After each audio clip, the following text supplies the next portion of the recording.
two roofs doesn't go very well, but You have a roof plan showing what's where? Yes, let's see, that should be page. Try page 14.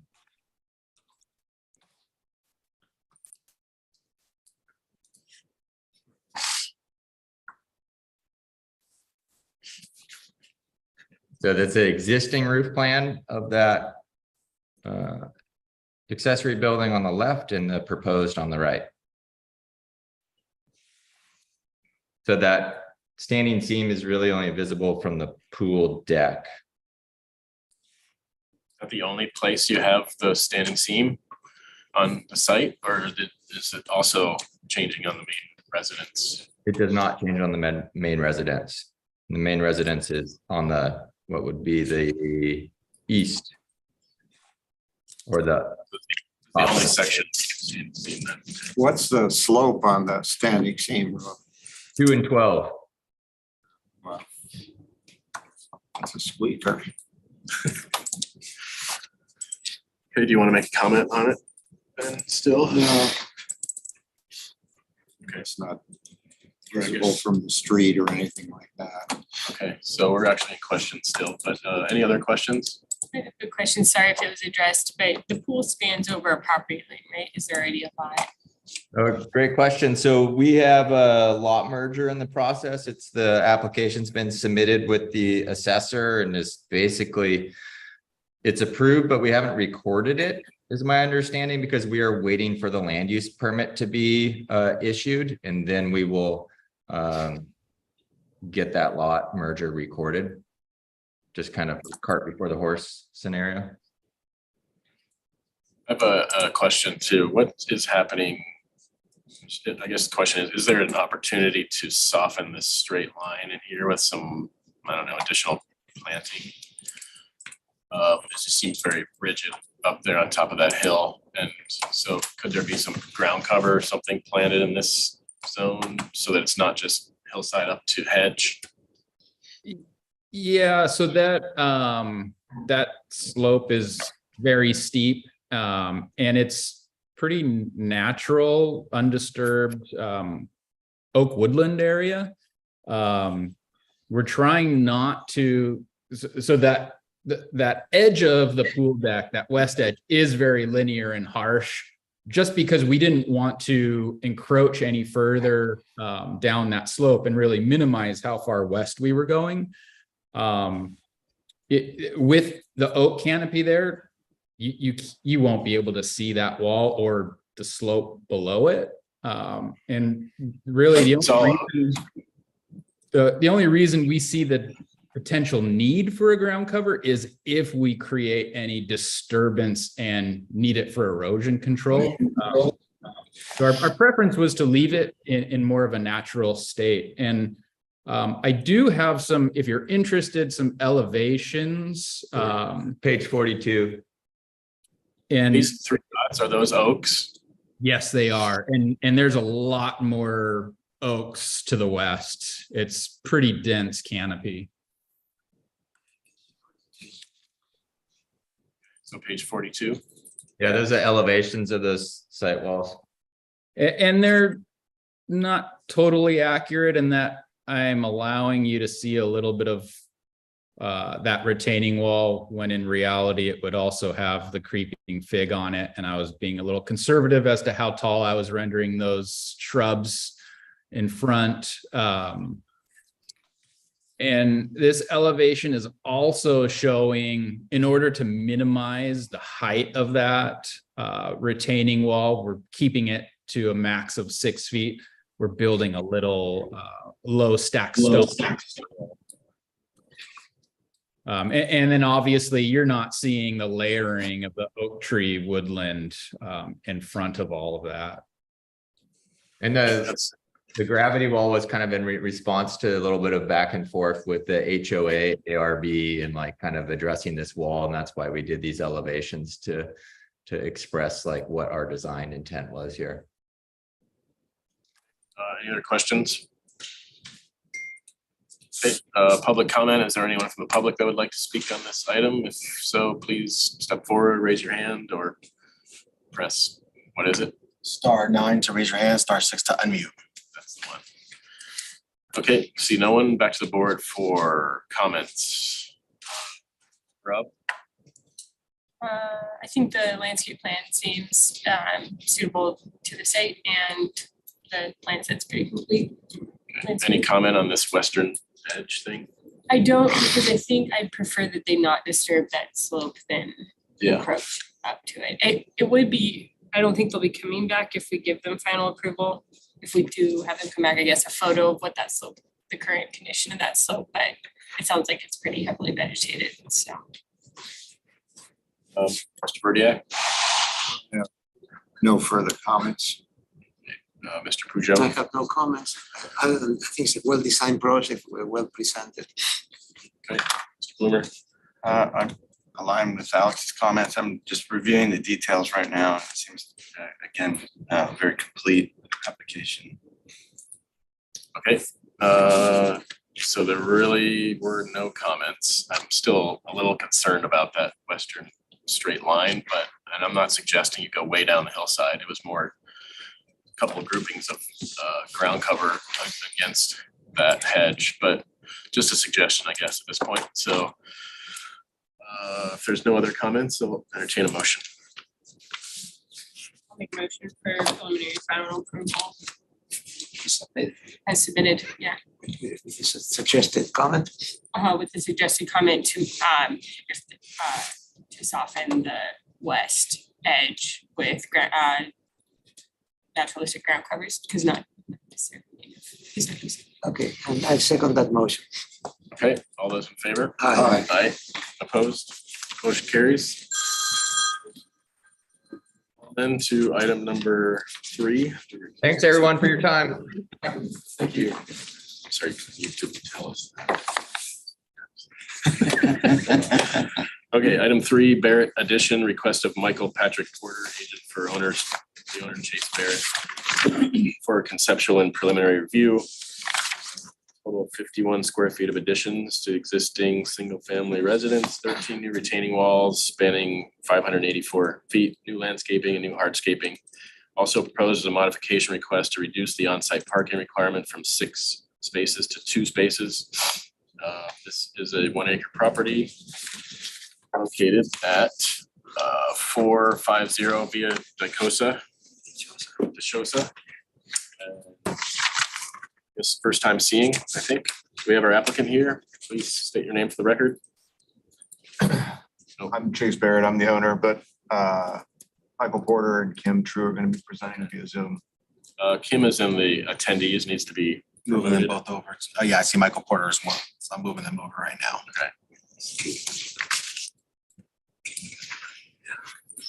Wait for it. Okay. Not your presentation. 51 square feet of addition, Oh, that's other things.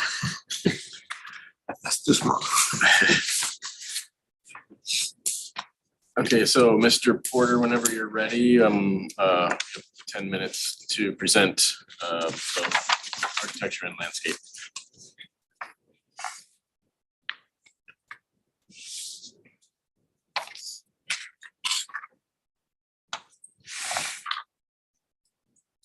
And if you're speaking, then you're muted because we can't hear you. Okay, can you hear me now? Yes. Hello? Yes, we can hear you. We can hear you. I don't know if you can hear us. though. Okay, great. So you yeah, I can hear you now too. So you've met Chase, who's the owner. This project has been going on for quite some time. We have had concept, preliminary, and final approval from the Hope Branch Association Board. We are in the building department for plan check for this 51 square foot addition. If you could go to AC 101, which is my site plan.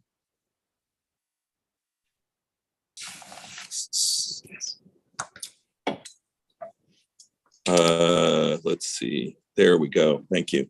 So just to be perfectly clear, this lot was subdivided, well, it wasn't subdivided, it was done by deed back in the 1930s. It is less than 1 acre by a few hundred square feet. So that has caused some issues relative to various zoning things that we've been sorting out over time.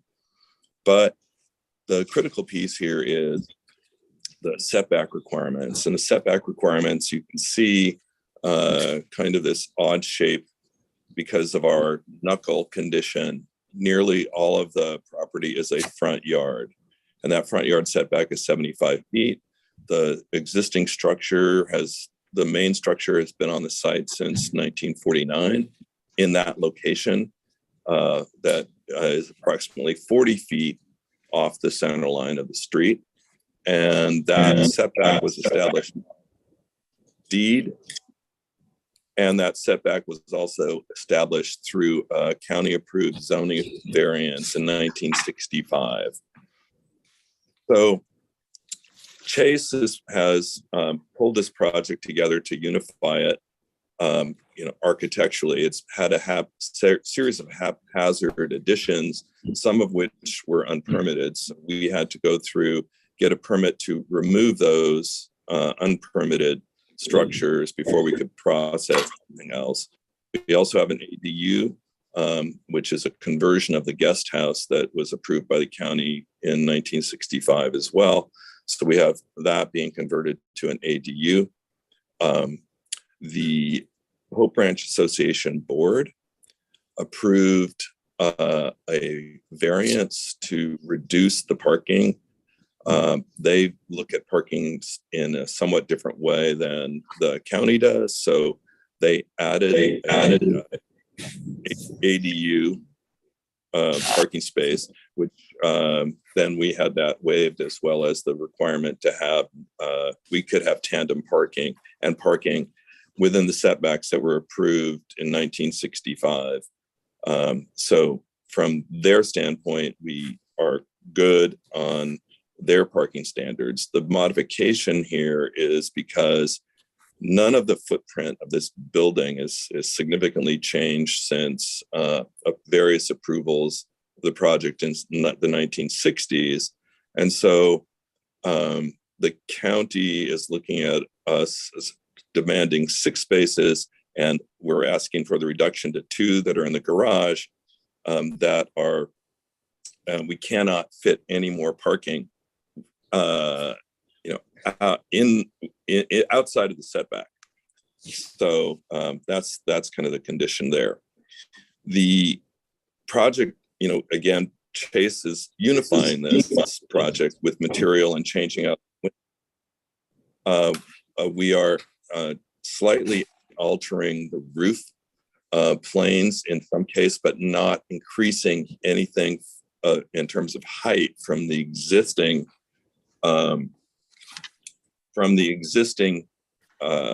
roof lines. Also on the master bedroom side, which is off towards, it would be the west side, that area was changed from the sort of bastardized mansard roof condition to something that ties the project better together given the constraints. So yes, that in that area there, that is the demo plan. And if we go to the elevations A201, so those are existing, that's AD. So A201, those are existing, continue on.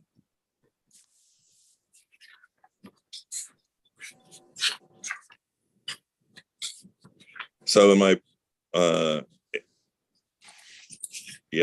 to the, and one more, there we go. So you can see on our south elevation there, how we tied that zone on the very far right on the south elevation, how we kind of knitted that together so that it is a more unified design. So the materials include the sheet metal roof, the board and bat siding, so the standing seam metal, the board and bat siding, and some stucco. We have a condition on this property where there is a former fallout shelter that is below the building, and that's the sort of box down below that is 2 foot of concrete in every direction. And that will be stuccoed over. I don't know that there's anything else I need to highlight for you on this, but Kim can talk about the landscape plan and any of the grading pieces that we need to highlight. Kim, do you want to take over? Okay, thank you, Michael. Can everyone hear me? Yes. Yes. Okay, great. So if we could look at the landscape plans and go to the demolition plan, I'll quickly walk you through what we're doing as far as the existing conditions. Currently on Via Dichosa, on the downhill roadside on the west, we have a number of failing oleander, which are succumbing to a disease and are dying. And so we are proposing to remove those. Those are on the road. So to the bottom left on the demolition plan for landscape. You get us to that point? We don't know. There's a bunch of different files, looks like. Oh, yeah, the second, landscape. The landscape plan sheet L-1. Give us a second to catch up. Yeah, sure. I think that's it. There you go. Okay. So on the bottom left-hand side there of the road, you see there's a retaining wall down to the left, bottom left-hand corner of the site along Via Dichosa. You kind of see they're kind of browning out. So we're proposing to remove those. The existing retaining wall around the bottom of the site, the south and southwest of the site, is existing concrete. And then a stacker wall was put in too close to that. So I wanted to point that out. We're removing that and moving it back up further on the property under consultation with our structural engineer. And then we also have some existing failing wood railroad tie walls on that side there that need to be removed. So that sort of is the impetus for some of the changes that we're doing on that portion of the site. For the most part, we're retaining the rest of the planting around the perimeter of Via Dichosa. And then around the existing pool and spa deck, the brick is rather tired and old.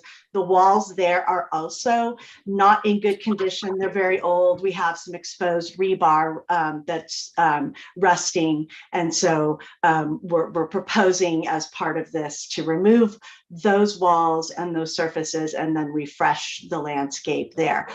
Same with the front.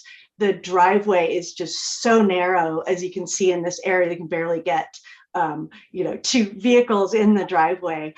So we are correcting that condition and putting the new septic tank in the driveway, under the driveway. So if we could go to the layout, the next sheet, please. So that's the demolition where we're removing everything. And then the next sheet is our layout plan. And I have materials there.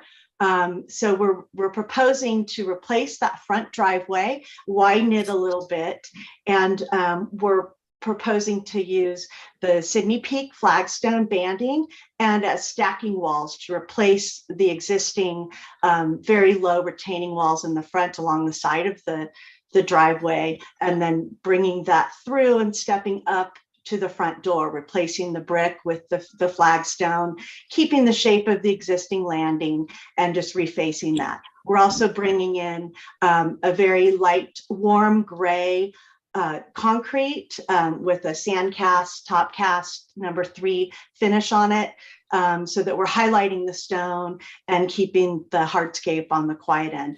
Gravel pathways, removing some of the brick or off of the master to the west there, bringing in more of the stone, and then replacing the pool deck in the back with the same concrete there. and bringing the wall, as I mentioned before, bringing those walls in, kind of instead of having one large brick wall, we're stepping it back. And so these sections here sort of show how we're gracefully creating a new condition where we can have gentle terraces to replace those tall walls that are existing. We have our WELO plan here, so we're in compliance with our water conservation, mostly drip irrigation and retaining some of the existing systems. And that's our irrigation plan. And then our plant palette is very water wise, which is on the next sheet, consisting of salvias, and doing some Tacoma. I think we're one sheet up before the lighting. So doing Tacoma on the red and yellow flowering, I think one sheet back. There we go. Sorry, it's just taking a second for it to load. No problem. So to replace the oleander, a mix of taller shrubs. So we'll get some flower color in there, retaining a bit of the plumbago, and then trying to recreate some of the screening on that existing wall. I see the top of the planting plan now. That was a 10-minute bell there a while back, so we want to keep going here. I think we got a good idea. Can you just tell us what are the materials for the new retaining walls? The new retaining walls are going to be the stucco sort of to painted to match the house color, the board and bat, and then we're bringing in the Sydney Peak flagstone caps on all of that, so that we're tying it back. We're tying all the hardscape together, and then on the terraces, we're with the salvias and lavenders and that sort of thing, stepping that up to screen everything, so you won't really see any of the walls is the intent. Bringing in some citrus trees, so we're really softening and screening any of the retaining walls. What's the color of the house? Are they white? They're all white stucco retaining walls? It's a warm white color and a light gray. Okay, great. So questions from the board? Yeah, how tall are those retaining walls? Most of them are under 3 feet tall. We have the ones over on the right, it's going to be 4 feet where the citrus trees are, and that's our tallest wall. Thank you. Okay, any other questions? Okay, public comment. Is there anyone from the public that would like to speak on this item? Please step forward or raise your hand. Okay, see no one. Comments from the board. Mr. Pujol. Yeah, it's a minor improvement, perfectly in sync with the existing development. I guess the major finding we have to do is the modification for the parking, and it seems like 6 spaces is excessive. These are existing conditions. I have no problem with what they are proposing. It's the landscape improvement, the site improvements are definitely improvements, and the parking modification is minimal. So I'm supportive of this project. Okay, Mr. Verdiak. Oh, I think it looks fine. Okay. Good project. Ms. Grubb. Yeah, I have no additional comments. Everybody okay with white walls throughout? Yes, modern, sure. Sure. Yeah. Okay, great. I don't really have anything to add. I think, yeah, we support the modification. It looks like they made efforts to improve the parking to the best of their ability, given site constraints. So I think we support that and everything else. And this is here for concept and prelim. If someone wants to make a motion. I make that motion. I'll second. Great. All those in favor? Okay. Opposed? Okay, motion carries. Thank you. Great, thank you, everyone. So returning consent, Well, don't we have to go someplace else? what's your next step in the process, Mr. Porter? Don't we have to get a modification? We have to get a modification by the, I guess the zoning administrator, I guess, right?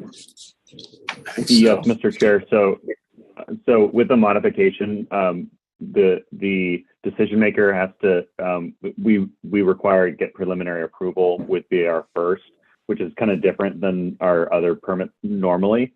And so then, yeah, the modification requires approval by the decision maker next, and then it'll return back to you for final approval.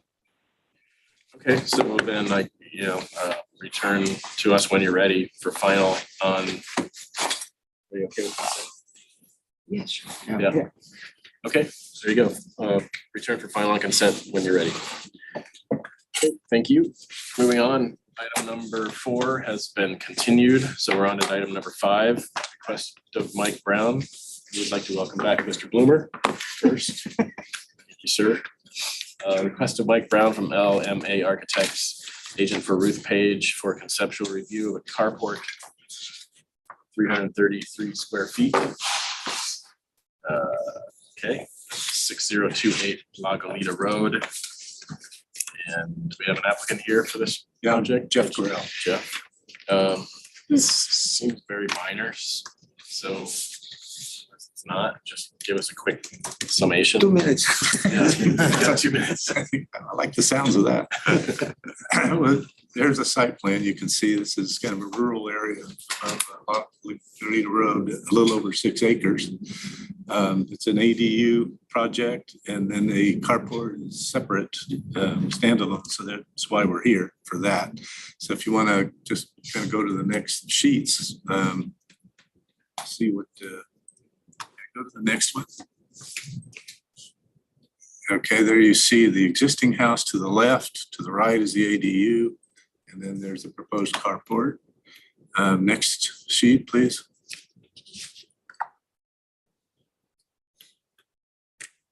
Okay, so this is zooms in a little bit, shows the ADU to the left. The carport is a little bit higher than the ADU. You can see the steps going down to it. Next sheet. Okay, it basically shows you the same thing, sections. Next sheet, please. Got a little courtyard between. Next, just keep going. Okay, stop on that one. There's your roof plan, or that's a reflected ceiling plan, actually, of that. Next sheet, please. Plaster ceiling, roof plan. It's a standing seam metal roof. The existing house is standing seam metal roof. We're going to match the existing, the wood columns that you'll see in some detailing.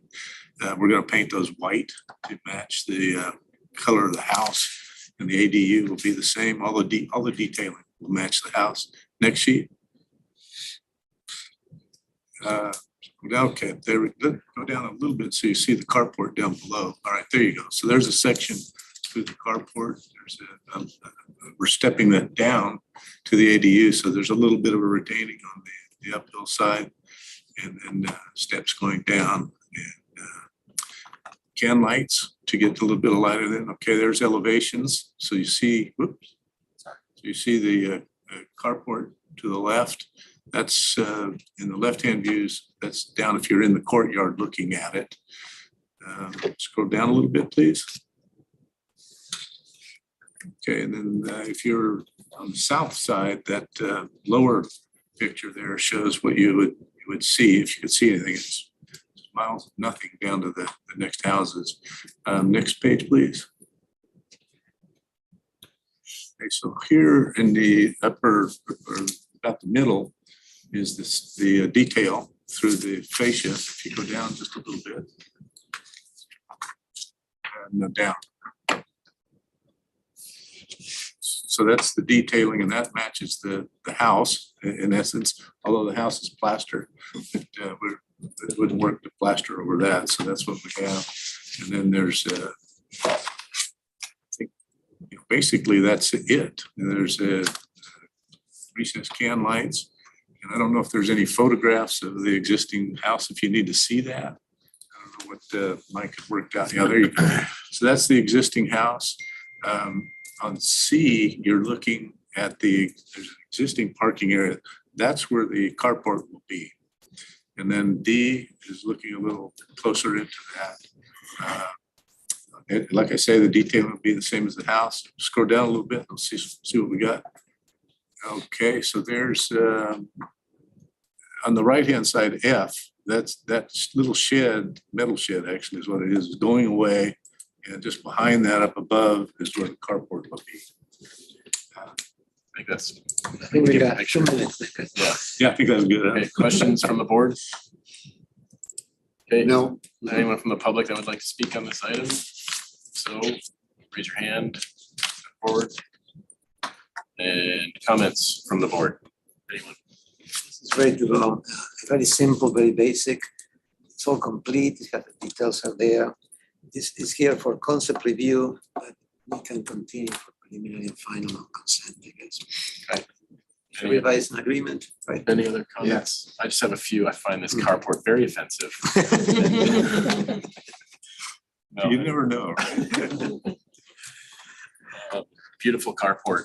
I don't know why we're even looking at it really, but yeah, I think return for the final consent. And thanks for coming in. Yeah, thanks, guys. That's a motion. Do we have oh, we not, No, we didn't really. oh, we don't need a motion. No, we don't. We don't need a motion. Okay. Mr. Thank you. Chair, was Okay. that for return on full board? No, it was consent. Preliminary and final on Okay, consent. Okay, great. Great, thank you. Okay, moving on, item number 6 was also continued, so that brings us to item number 7. Bond alterations, request of Jennifer Siemens, agent for Daniel Bond for conceptual review of as-built improvements to landscaping, addition of retaining walls, addition of concrete pavers, change to color of trim, type of garage doors, change to color, plaster, widening of driveway. Last heard August 11th. And do we have an applicant here for this item, number 7? I don't see anybody that. All right. Might get a hold of. attention column is here for item 7. Please raise your hand. There's a couple people that probably should be in panelists, Amy Blakemore and Denny Pikert. So if there's anyone else that is here for item 7, please raise your hand if you're online or press *9. *9 to raise your hand, *6 to unmute. Okay, well, we're gonna continue this item then. Okay. So there's no one here. Might want to reach out to the applicant, see if they can get here by the end of the day, but It's minor, minor. yeah.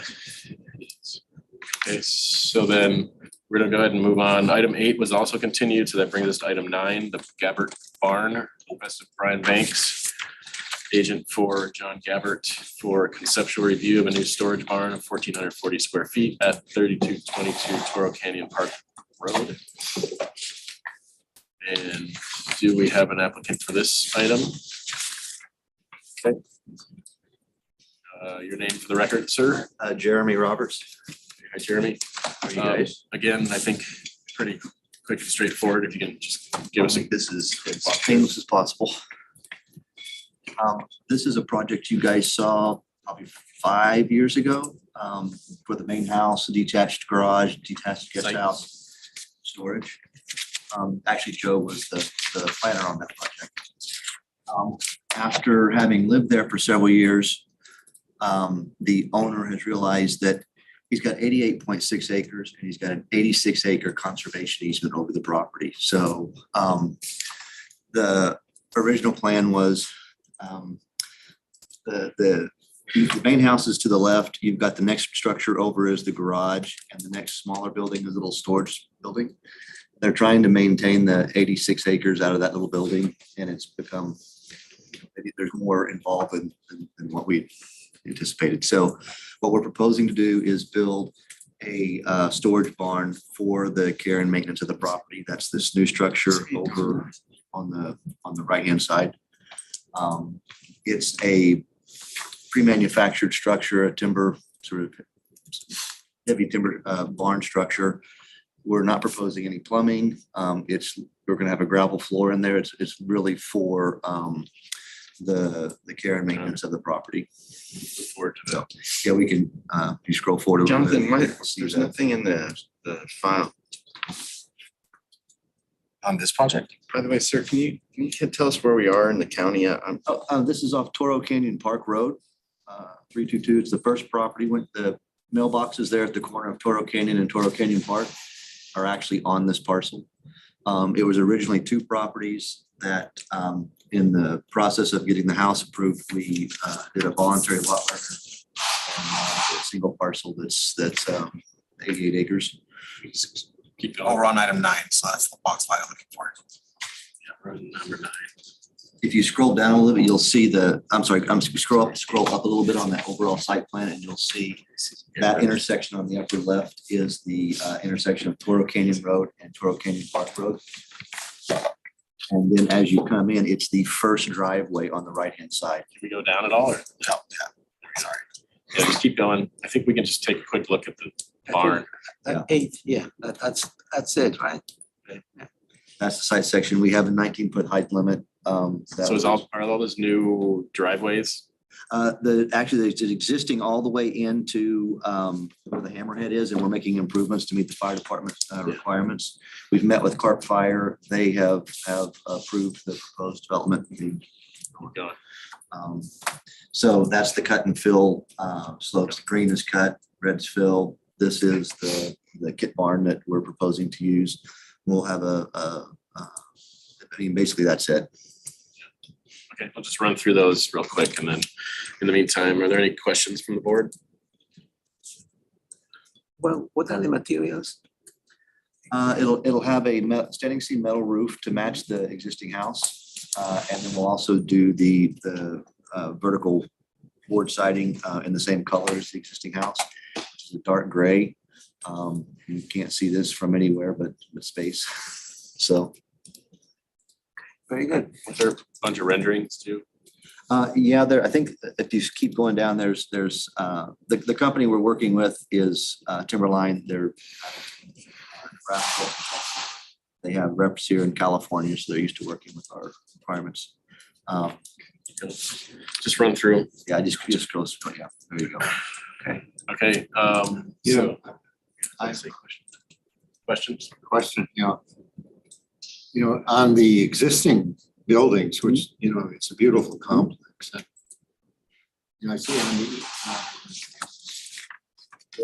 the eaves here, a little older, but on the other buildings, there is correct. I would suggest clipping this off to match the existing buildings. For me, it was a sort of a differentiation from the agricultural structure from the house. The house becomes more of a modern interpretation of the barn element, where this is more of a traditional true barn. So that was kind of the conceptual. Instead of making them match identically, this was more of a nod to an ag structure with the materials being similar to the house. Well, it just seemed that you're using the same roof, same siding, same color. The siding will be vertical on this barn and it's horizontal on the house. So we're kind of again trying to. Well, it's just a thought. Sure. They're far enough away from each other too. That's not gonna make a difference. Yeah, the house is much more modern. Any other questions? Is there any landscape plan associated?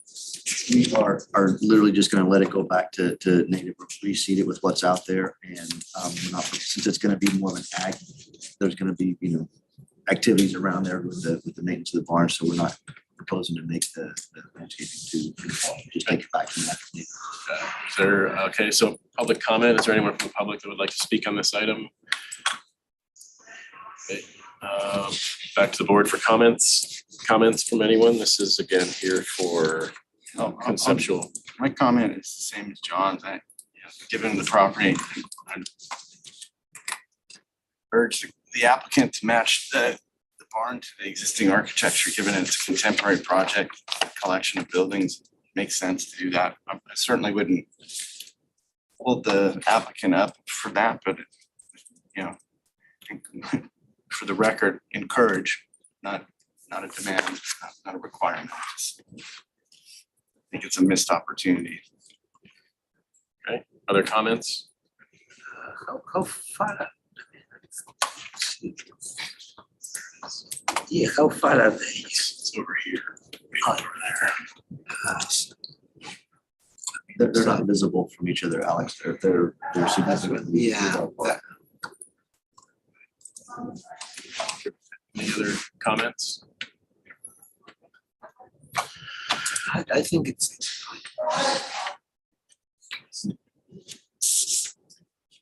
Okay, so have two members that feel that the architectural detailing on the barn should match the existing residence. Anyone else want to weigh in on that? Mr. Peugeot? no, I think they're fine. It's a beautiful building. It's, I think it's acceptable Okay. as presented. Okay, so that's where we're at. I think we basically have 2 out of 5 that would like to see it match the house. So it's really up to the I'll applicant. go back and ask the owner, discuss it with him and see what his thoughts are. We kind of already went through that with him, but I'll bring it up to him again and let him know that there are 2 board members that would like us to consider that. Okay, otherwise, I think this is minor enough that we could return on consent for preliminary and final. When you're ready. So much. Thank you very much.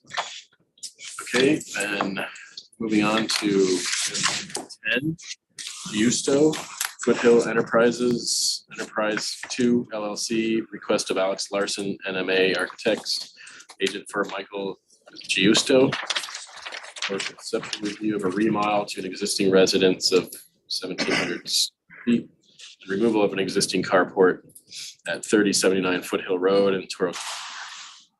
We have an applicant here for this project. Please state your name for the record. Hey, can you all hear me? Yes.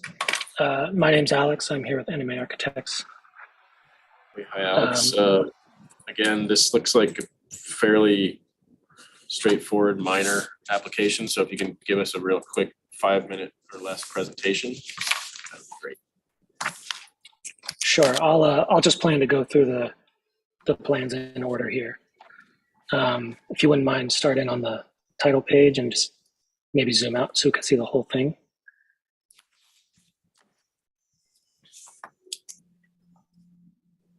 Thank you. As you can see on the vicinity map, our project is located on Foothill Road in the Toro Canyon area of Carpinteria.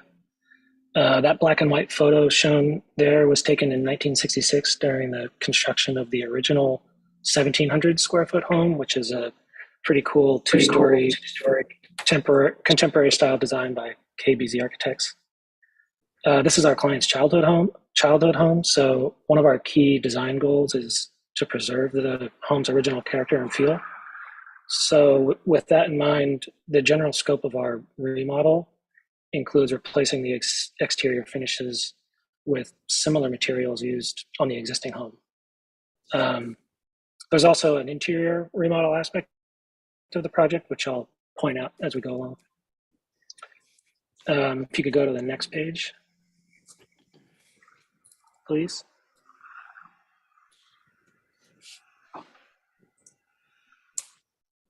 Sorry, it's just taking a second to load. That's okay. So this is our property survey. As you can see, we're on a steep hillside with the site sloping down and away from Foothill Road. The average site slope is about 25%. Also shown here is the existing driveway, which comes down from Foothill. The residence, the carport, and a few decks on the upper story and the lower level. You can go to the next page, please.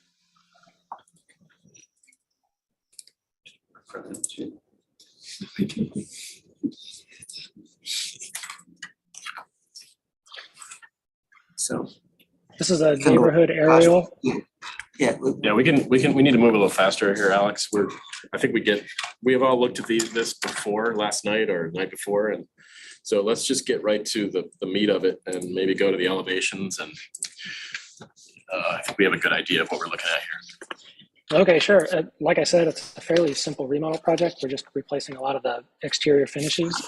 As you can see there, we're going to remove that part of that lower deck. That one. Yeah, that's a great view there to show sort of that encompasses pretty much everything. We're going to refinish some of the existing wood and replace that railing on the top. There's going to be a new plaster, which we're going to try. Again, we're going to try to mimic a lot of materials that are already used, but just upgrade them really. Unless you have any questions, we can keep going, and I can just. I'm pretty sure that you're changing materials. Is that correct? Is the railing different? What are the changes there to the materials? Yeah, so the existing railing is a wood, I think it's redwood railing, and we're going to replace that with an aluminum railing assembly that has cable infill, and that'll help the view from the upstairs be a little more transparent. Because cable railing, okay. View up there. We also think it's a nice nod to the contemporary home, yeah. The bottom railing, you're going to eliminate the guardrail on the lower deck, is that right? That's correct. And eliminating that larger portion of deck helps that because we get closer to the grade. Okay, all right. That's the other big one that I'd like to point out is we're proposing to remove the carport. You could probably see that best on the site plan if you wanted to scroll back up there.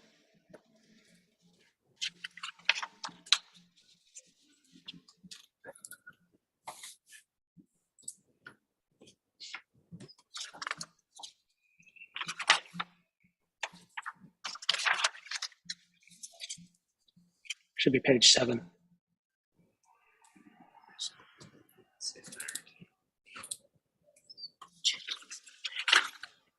What's the reason for removing the carport?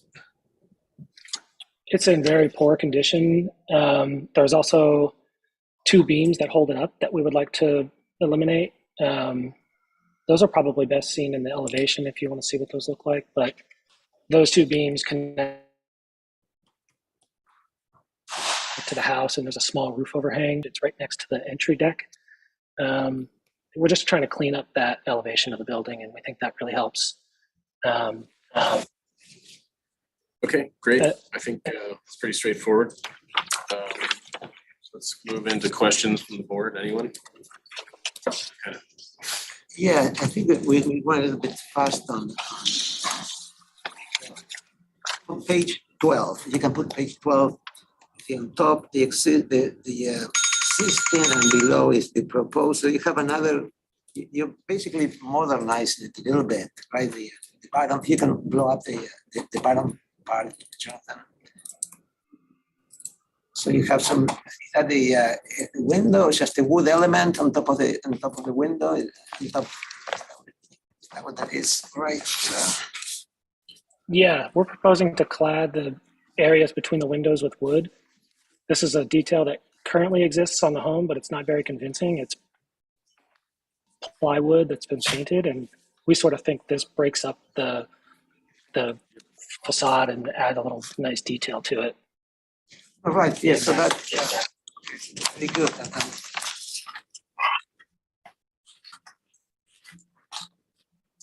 think we got it. It seems like the deck, the lower deck is more than 2 feet higher from grade.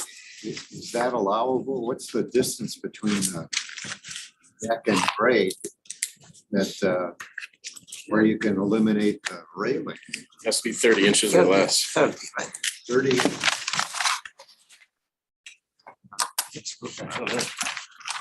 Yeah, we're aware that we're pretty close to the 30 inches. We're going to have to modify the existing grade slightly just to bring that area up, and we're working with a landscape architect to do that. Other questions? Public comment? Is there anyone from the public that would like to speak on this item? And if Amy Blakemore still in attendees, probably be a panelist. Not sure. Yeah, I tried to promote her once, but it didn't work out. She has to accept it. All right, so no public comment. Comments from the board then.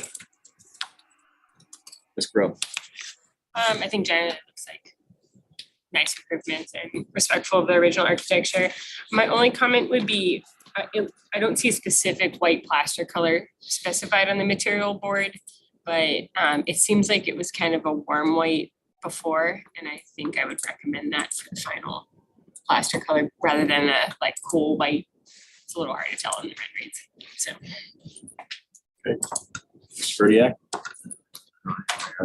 Seems fine, it's well thought out.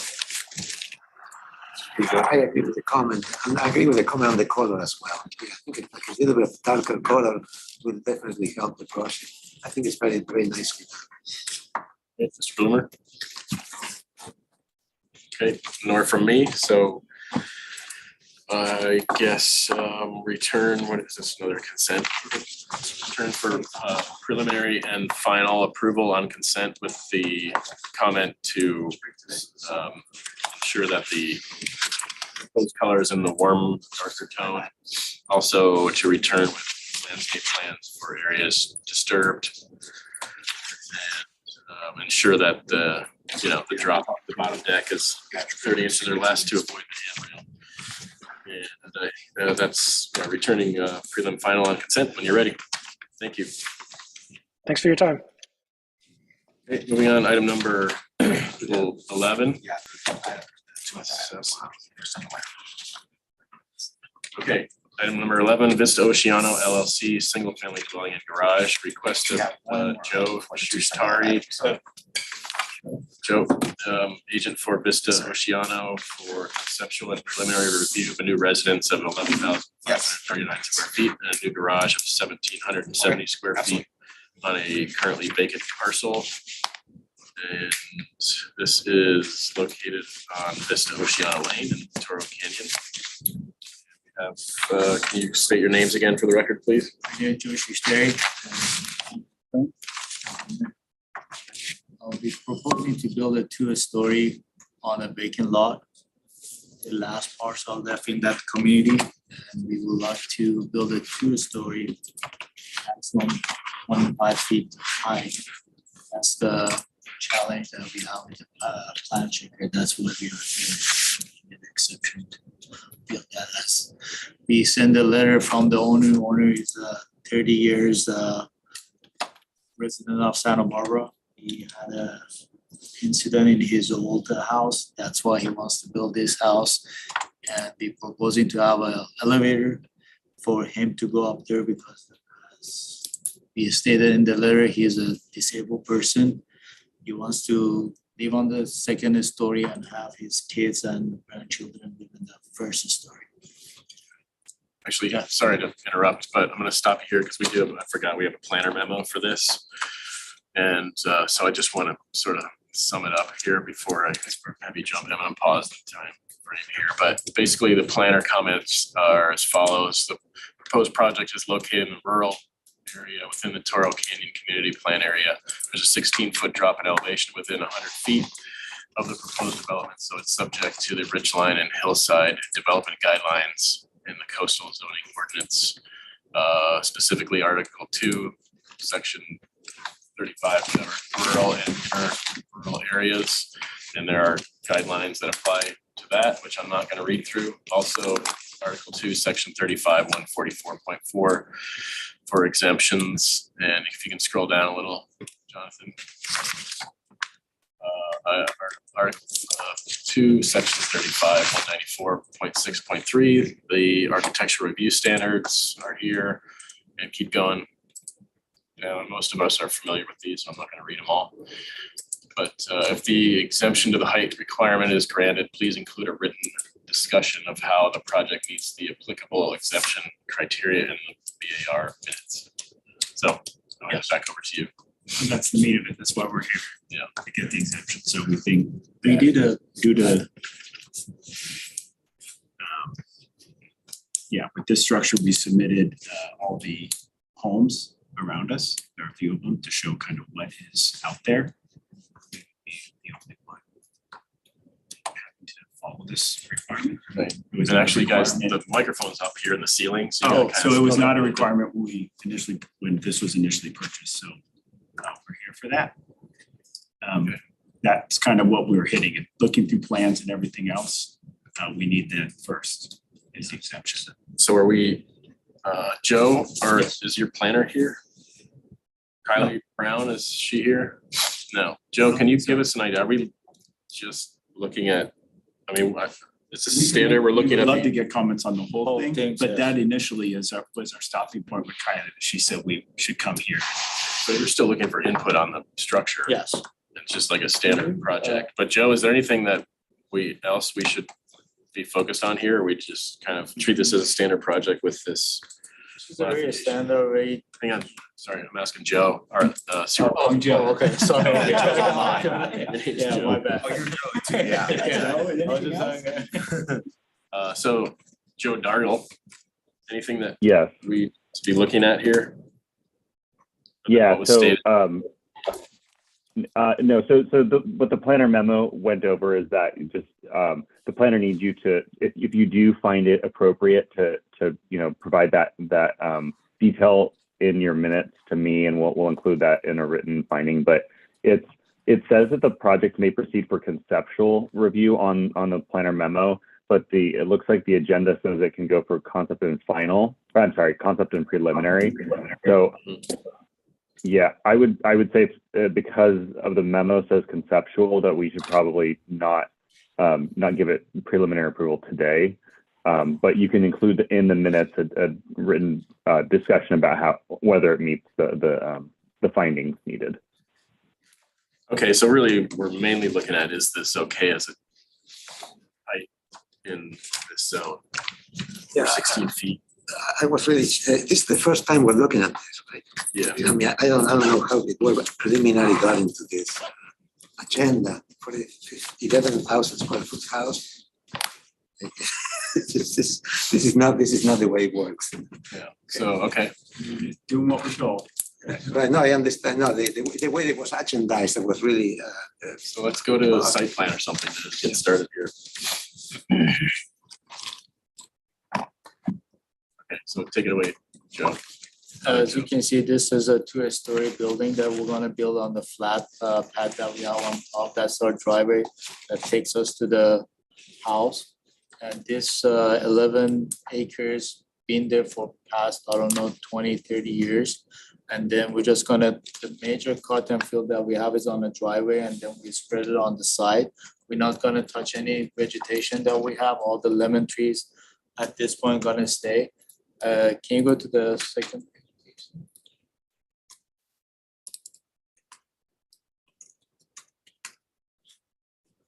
Go down, please. As you can see, that's our driveway that can go up, please. I'm gonna zoom into these slides. If you go up, I can show them the driveway that comes up from the Vista Oceana. We're gonna come all the way up. That's our easement. And the two-story is gonna be on the flat pad that we have on top.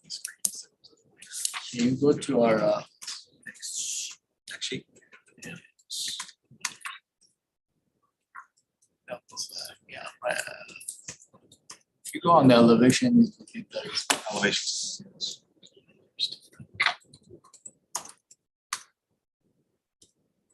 No, you're not. Should be on some. Because what you do, you go to animate. Draw.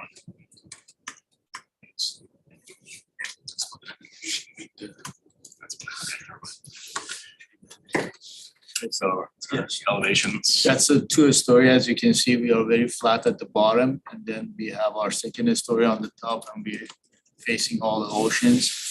And the roof is gonna be flat. When you come in, we propose a elevator for the owner that he can straight go up, and then on the left side, we have our three garage.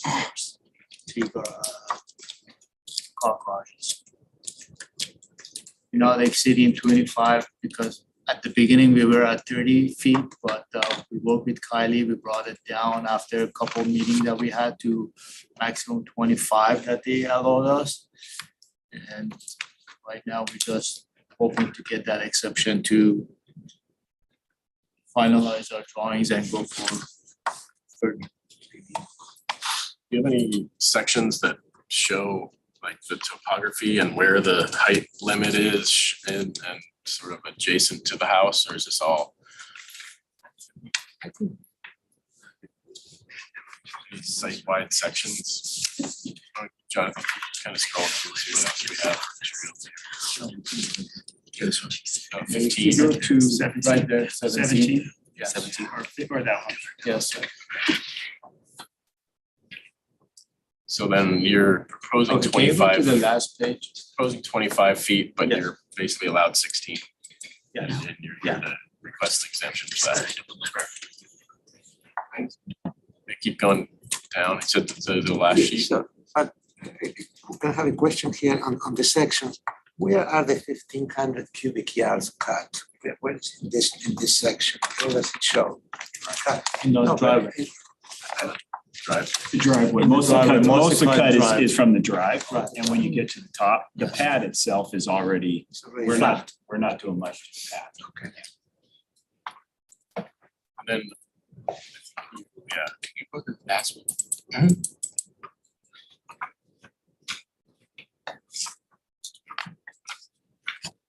slow computer over there. Where is it at? Oh, there it goes.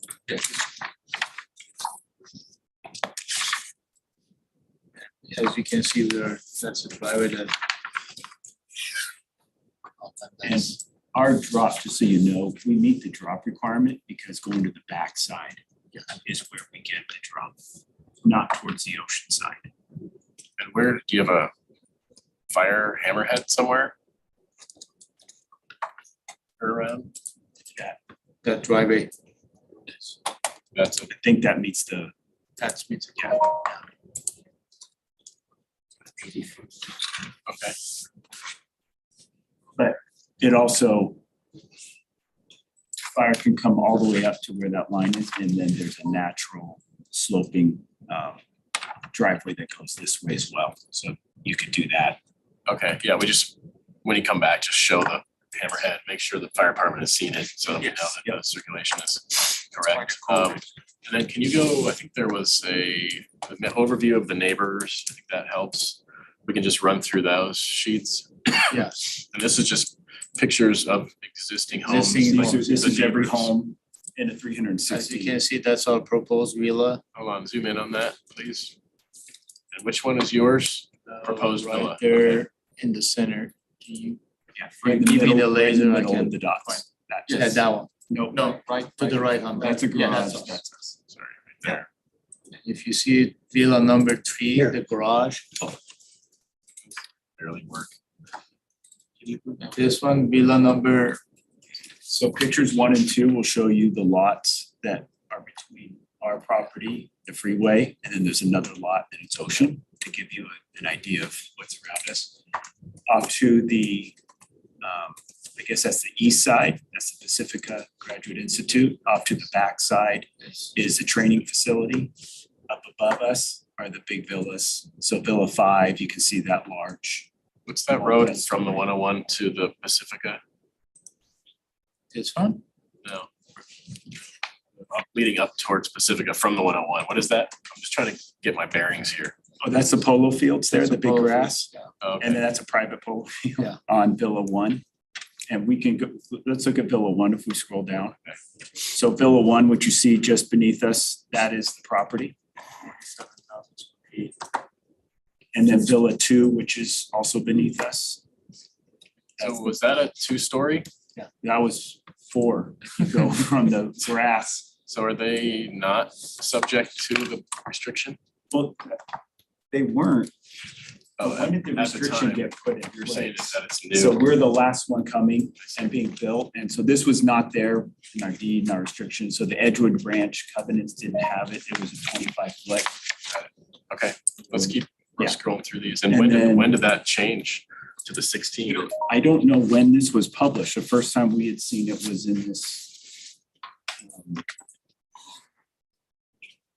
your guys' publication, whatever this is, Article 2 Coastal Zoning Ordinance, Chapter 35.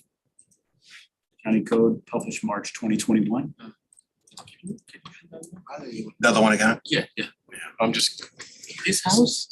So that house is just to the west of us. Okay. That's being constructed right now. They're not under that because I don't know So they exactly how snuck the in. line goes. They're one part, we're 100 yards from another area. Garage is next to us. But they're on a knoll, and so that's the one right next to us, our parcel. okay, And then if you go down, that parcel's garage. Yeah. which is two-story, and that's as you drive up. Yeah, that's without this bar. so that's their garage, two-story, and then that is the house. Yes, that's another house. I guess you would call that southwest of us. Yeah. Okay. And then there's another one right behind us on the knoll. That's the one above us. And that's their home. Okay, and there's one more. I think I just wanted the board to get a look. And then that's behind us. So that's where we have the hillside requirement, is because our slope between our parcel and behind us is the San Marcos training facility. Okay, great. That's it. Anything else that we? No, that was it. So that's what we're here for. Okay. On the board. No, we don't have Kylie here today. So, this is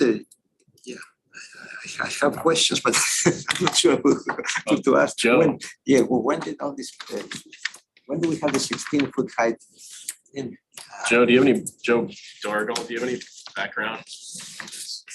Yeah, so I don't know the exact date when the hillside ridgeline requirements were certified in the coastal zoning ordinance, but it's been at least 8 years, maybe a decade, for as long as I've been here. So it's certainly not a new requirement. It's been around for quite some time.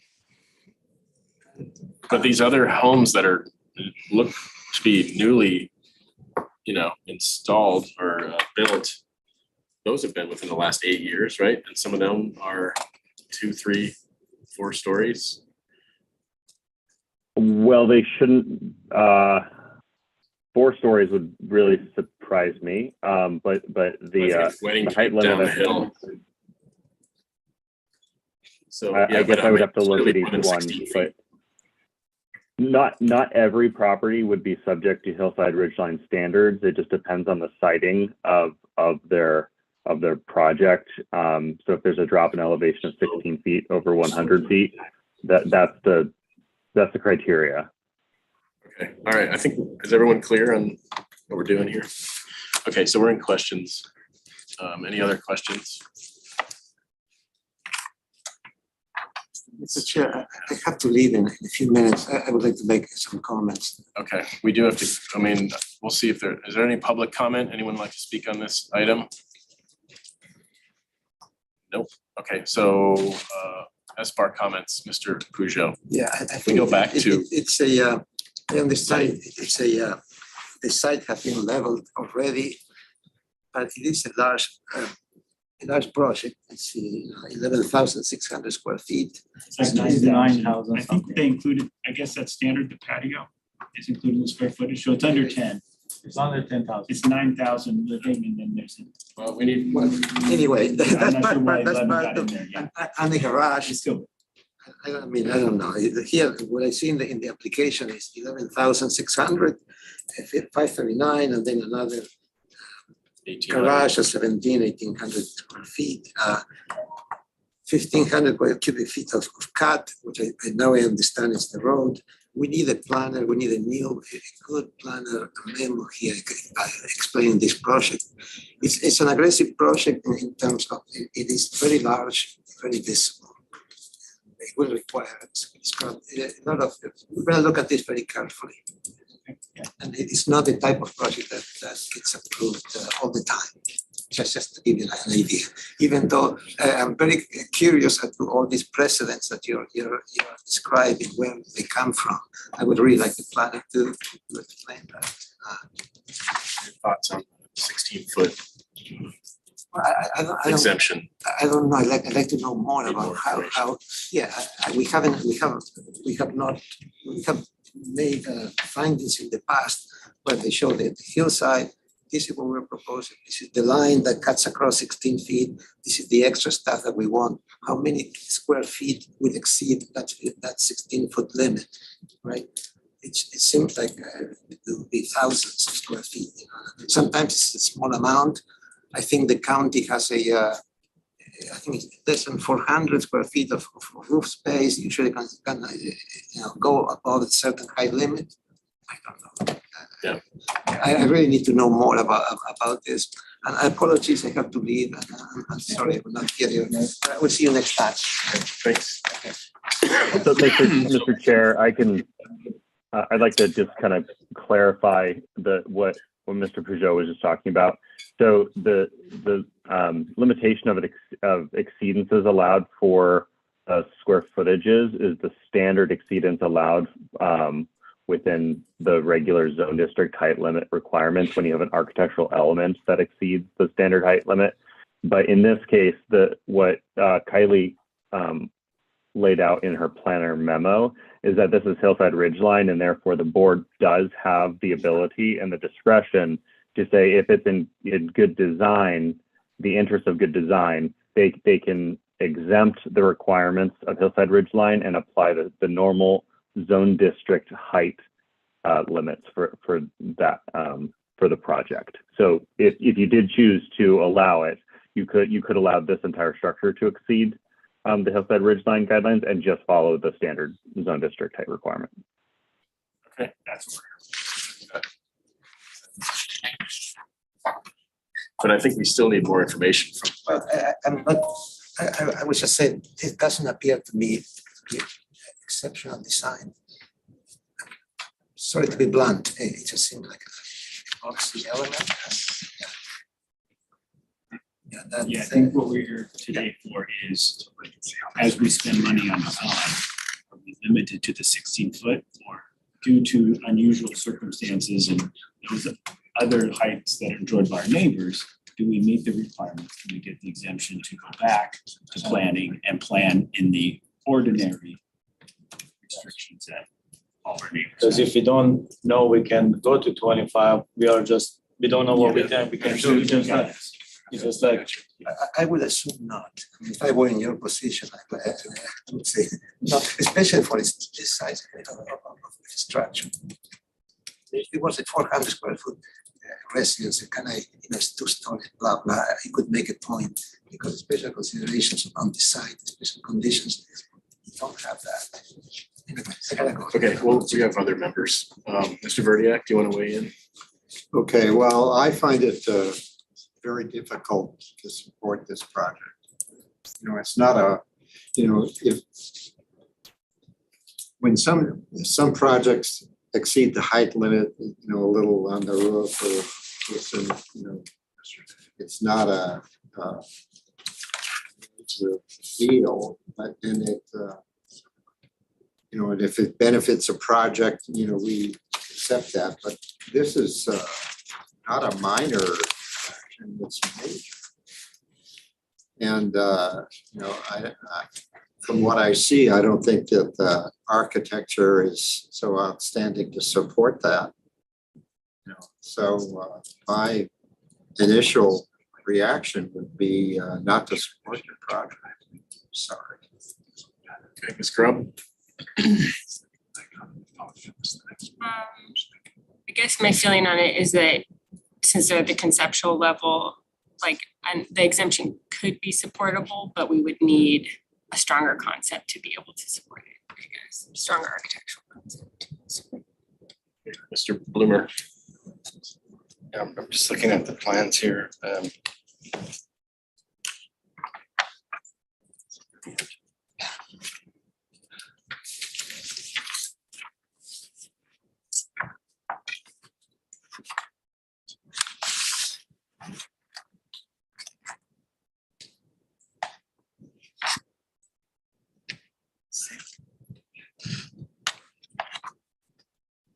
First. Yeah, I wanted a little bit more clarity on the elevator comment.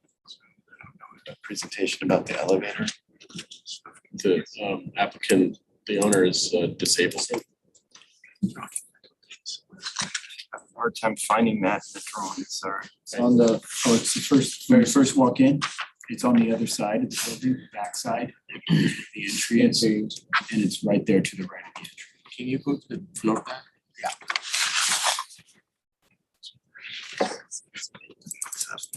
There it is. It'll be there. So it's right there, that little, go north, go up a little bit, up down, that little box. Oh, you See do right the side of. stairs? See the stairs?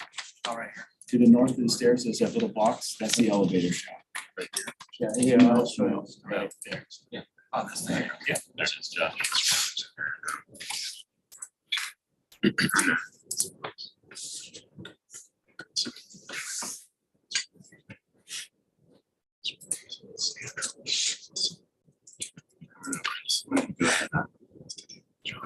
So I see.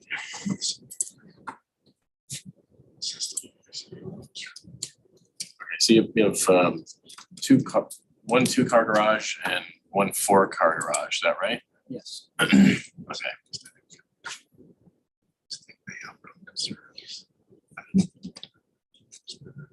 Okay, well, I'll start in on my comments and then Josh is catching up. So, I mean, I think I'm a little bit torn.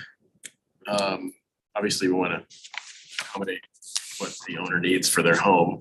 We also are beholden to neighborhood compatibility and those sorts of things. And I think for me, the architectural expression on this building is a little more office park. And typically we, especially for something so large, we don't like two unbroken floors, right? Like this monolithic form. So if we are to move towards the possibility of supporting the exemption, I think there need to be a lot of push and pull on that second floor and stepping back and 1-story elements and adding some areas of 2-story elements. But, you know, I mean, I guess. We don't mind to do that as long as you have that exemption, then we can just right. go and have our team to redesign and come back with what you guys want, but. Right, no, I understand. That's just why I'm torn, because we have, you know, I'm the landscape architect, so I'm not, you know, an architect here. So I'm just going off of what we've done in the past. And I think we're definitely going to want to see a landscape component to this as well. But I'm really curious to see what Josh has to say. This is more in his ballpark, but based on what Alex had said and these two, I think we're somewhere in the middle at the moment. And so we'll see where we land. I wish Val was here because she would be valuable. Valuable Val. So that's just, I think where I'm at. And like I said, I need more information. I'm curious, when this was purchased, it was 25 feet. Now it's 16. I want to know when that happened and why from your planner. So it might be that you need to come back with your planner and some more information and maybe take some of this to heart and think about sort of starting to push and pull now to get more in line with what we're going to be pushing you in the direction to do. So if your side at the top is flat, why do you need so much grading here? Why do you need? It's the driveway. It's the driveway. It's the driveway. It's all driveway. We're doing almost no cut on top. That pad has been there. We're not. Are you, because I don't think the calcs were in, oh, they were. Are you balancing that on site? You said you're spreading it. Overall. So does that mean you're removing lemons to do that? No, it's just soil around, because you don't usually want to add soil around the root.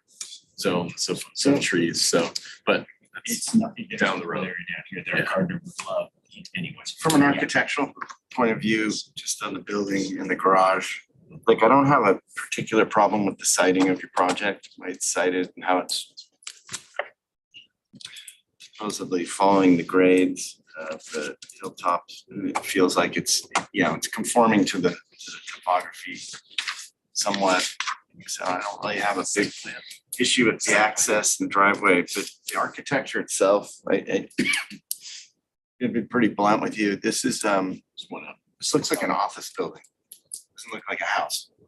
I think it's very uniform in terms of its mass, bulk, and scale. There's no discernible articulation in the height. The garage is kind of just a box. It looks like a warehouse building. That's fine. It's on an ag site, so I suppose we could make that work. Seems like if you're gonna have a garage that size, you'd want to have more of a back out space, but that's up to you. So it seems for like a warehouse garage that size seems awfully close to the house. but that's more of an advisory comment, but like I'm not, it's a large project.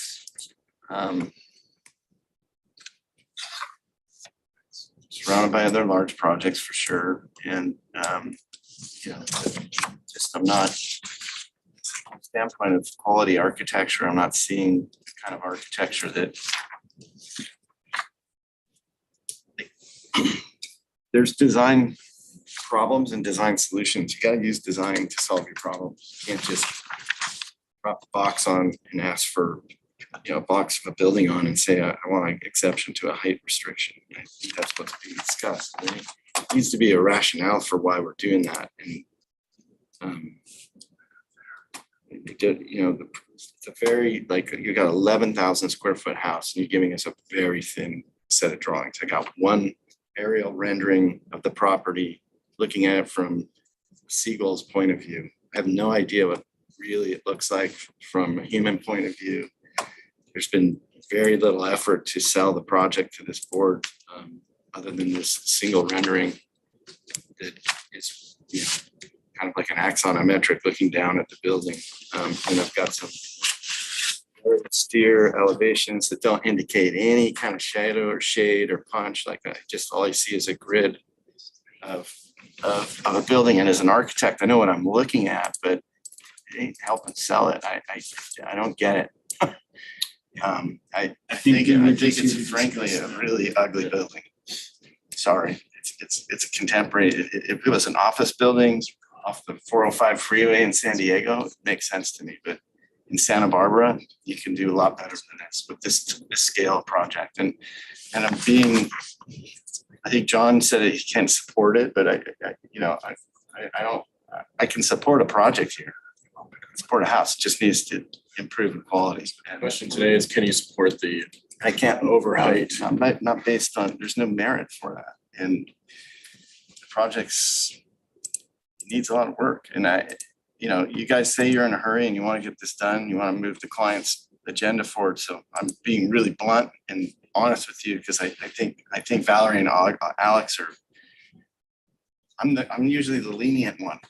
I'm the one that everybody hopes is going to save them and on this board usually. Because I'm not as particular as Valerie and Alex are. I'm a lover of contemporary architecture. And I love contemporary architecture too, but I know I think the other two architects are here. They're gonna hammer you, and I don't want you to waste time. I want you guys to figure something out. So I don't like sitting around telling people they don't like their project without giving them any good advisement. That's what we're supposed to do. But when you're going 11,000 square feet more scope and scale, you know, there's people in this community that you can hire can help you get there. The expertise is around, and obviously with this scale of project, the costs do make a pretty good case that you need to spend more money on your design process. And we're a bunch of snobs up here in Santa Barbara. I'm sorry. One thing we didn't talk about. I just want to reiterate, I think that the basic proposal is fine. I just think the architecture piece needs work. It's too boxed out. It looks like an office building. It needs to find a softness. Like you have landscape and trees around this. That would be one of the things I've seen people do often, and I've learned it from watching this board, is when you have a house on a prominent location or a house that has a linear quality, articulation and trees planted that break up the line. Building across the top, there's trees above and behind it. I know Chris and Kylie can talk about better than I can, but where you're not obscuring your view, but you're also some punctuation on the. But I think looking at regionally specific material palettes help, right? Like sandstone, thinking about kind of Mediterranean architectural elements, like being careful about the glass. Like Valerie and Alex, I'm guessing are going to hammer you on the glass guardrails. Like I'm constantly trying to get glass guardrails to be acceptable, but they're gonna push against that, in the way the glass is articulated, so I don't want us to be smug about this, but I do wanna give you like clear warning, like come back with something a little bit more carefully presented and work on the architectural quality a bit, yeah, the massing, get this thing to push and pull that, you know, it's yeah, and the elevations don't help because they're just showing a flat roof. Like, that's what I'm saying. When you get down below it, you know, and you're pushing and pulling the building, it's gonna change things. So I, you know, you may have more in mind than we're seeing here, and more information. I think sometimes there's a strategy to show less information to stay out of traffic a bit in these meetings. But I think in this case, more information will probably serve the interests of your project. What's the easement? Which wasn't touched on. That's a water. It's deep. And so what's the pink here? Is that, is that the 100-foot, 16-foot drop setback thing? Yes. Okay, so There's also, that's why. also. So we don't, so there's no drop going this way, really? The drop is towards the So back, if the and then easement there's a was little bit there, of drop towards the line. easement was there, you'd have more, probably, you'd have more story. You know, take some of the square footage off the second story, put it down. Well, we have other options. Yeah. So Other options. originally our plan was to stay on what was an original building footprint. I don't know that that is any longer the case. With all the overrides have taken place. So can we utilize more of the property and have it see it? Can we do other type of I think things? that's probably your best interest. Hey, John, if you're looking at this on the, well, you're not looking at set plans in front of you, but if you look at slide 7, look, one of the other things that's concerning me is that there's a lot of circulation space in this building. It's contributing to floor plate. I'm not advocating that you have to make your building smaller, but when I look at, I'm trying to figure, you know, what I'm looking for is what level of expertise do we have here from the designer, you know, because you can kind of look at floor plans and see whether you're looking at amateur work or you're looking at highly articulated expert mastery of architecture. And, you know, when I look at this and I see most of the rooms make sense, but I'm seeing like bathrooms that giant hot jacuzzi tubs in there, that's just fine. But if there's circulation areas, the circulation space, there's a lot of extra square footage here that's really doing nothing. I'm sure the sophistication level of how this has been laid out is. Give us an example. You want to zoom in on that? Yeah, like the northwestern side of the house on the first and second floor, as it turns this corner, you know, there's a lot of, John, you can chime in on this. There's a lot of, it's a very large space against large buildings, and I'm not against people having 12,000 square foot houses at all, but it just looking at the sophistication level of how it's being laid out, trying to assess, like, you know,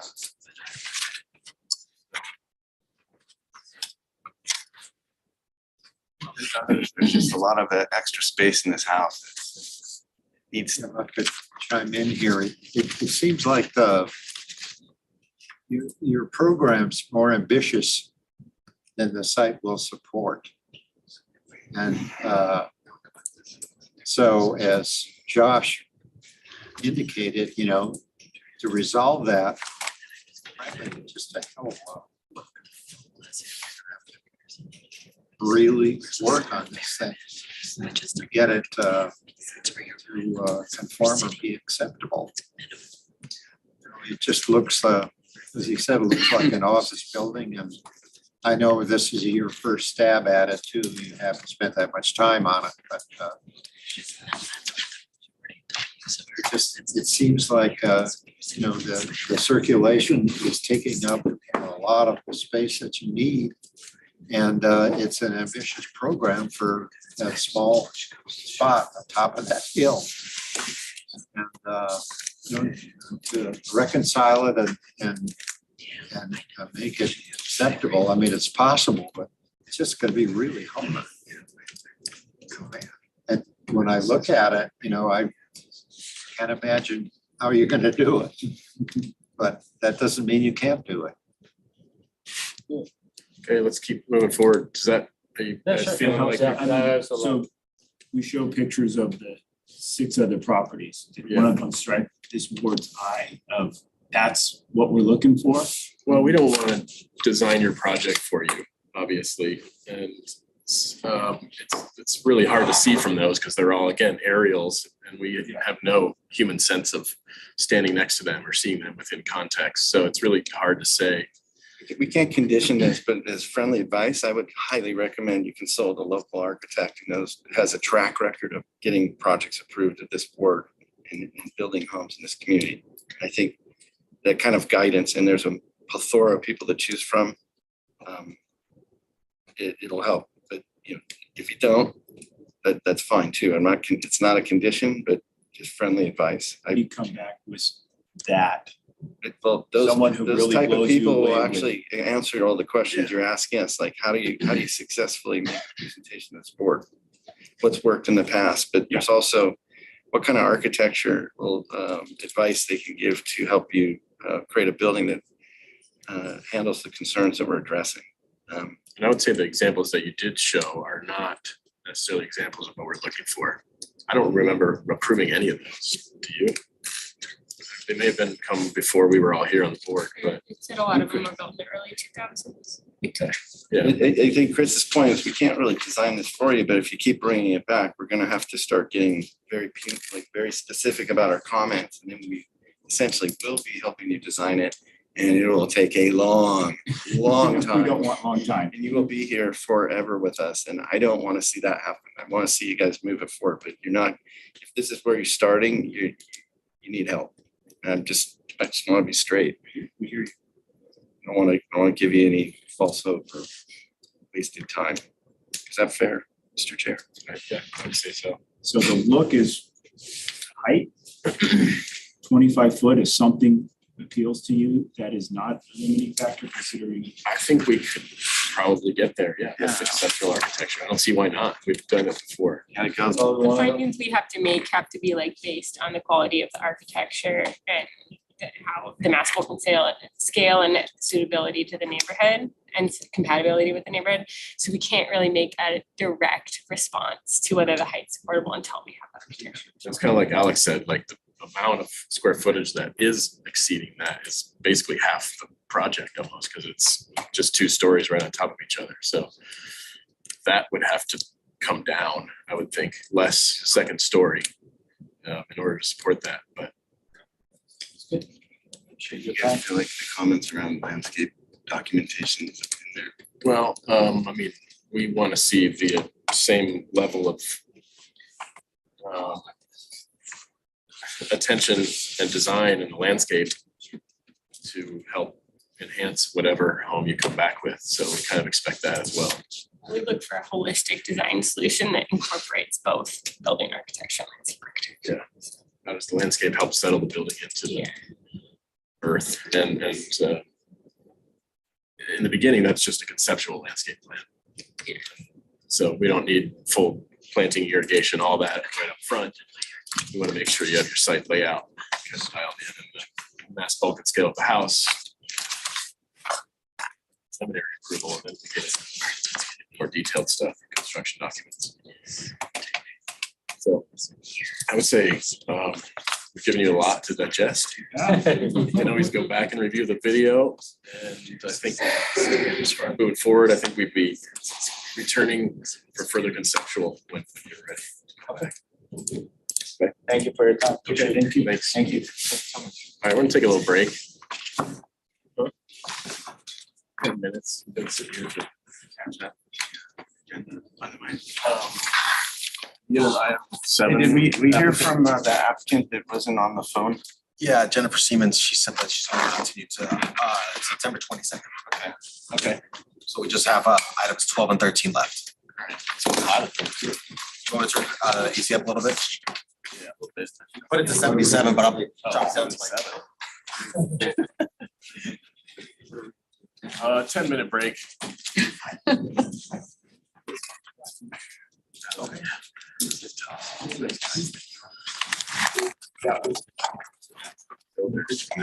Yeah. And they only see it.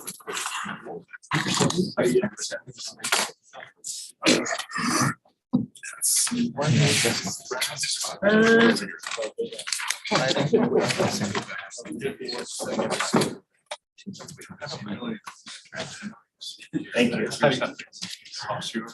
Yeah, exactly. I'll be going through the plans and making sure whatever was submitted that we're going through. Good. Please.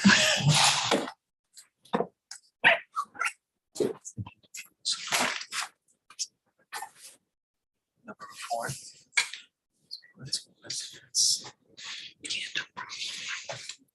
Thank you. Oh, and you were looking for photos from last time? No, the drawings. The drawings. Yeah, we have those plans here. Yeah. There's how they have six sections on there. That's all I want to get to. Absolutely, not a problem. Awesome. What's your name? Jonathan. Tracy. Nice to meet you. Thank you.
How large? That's a highly scrutinized area here.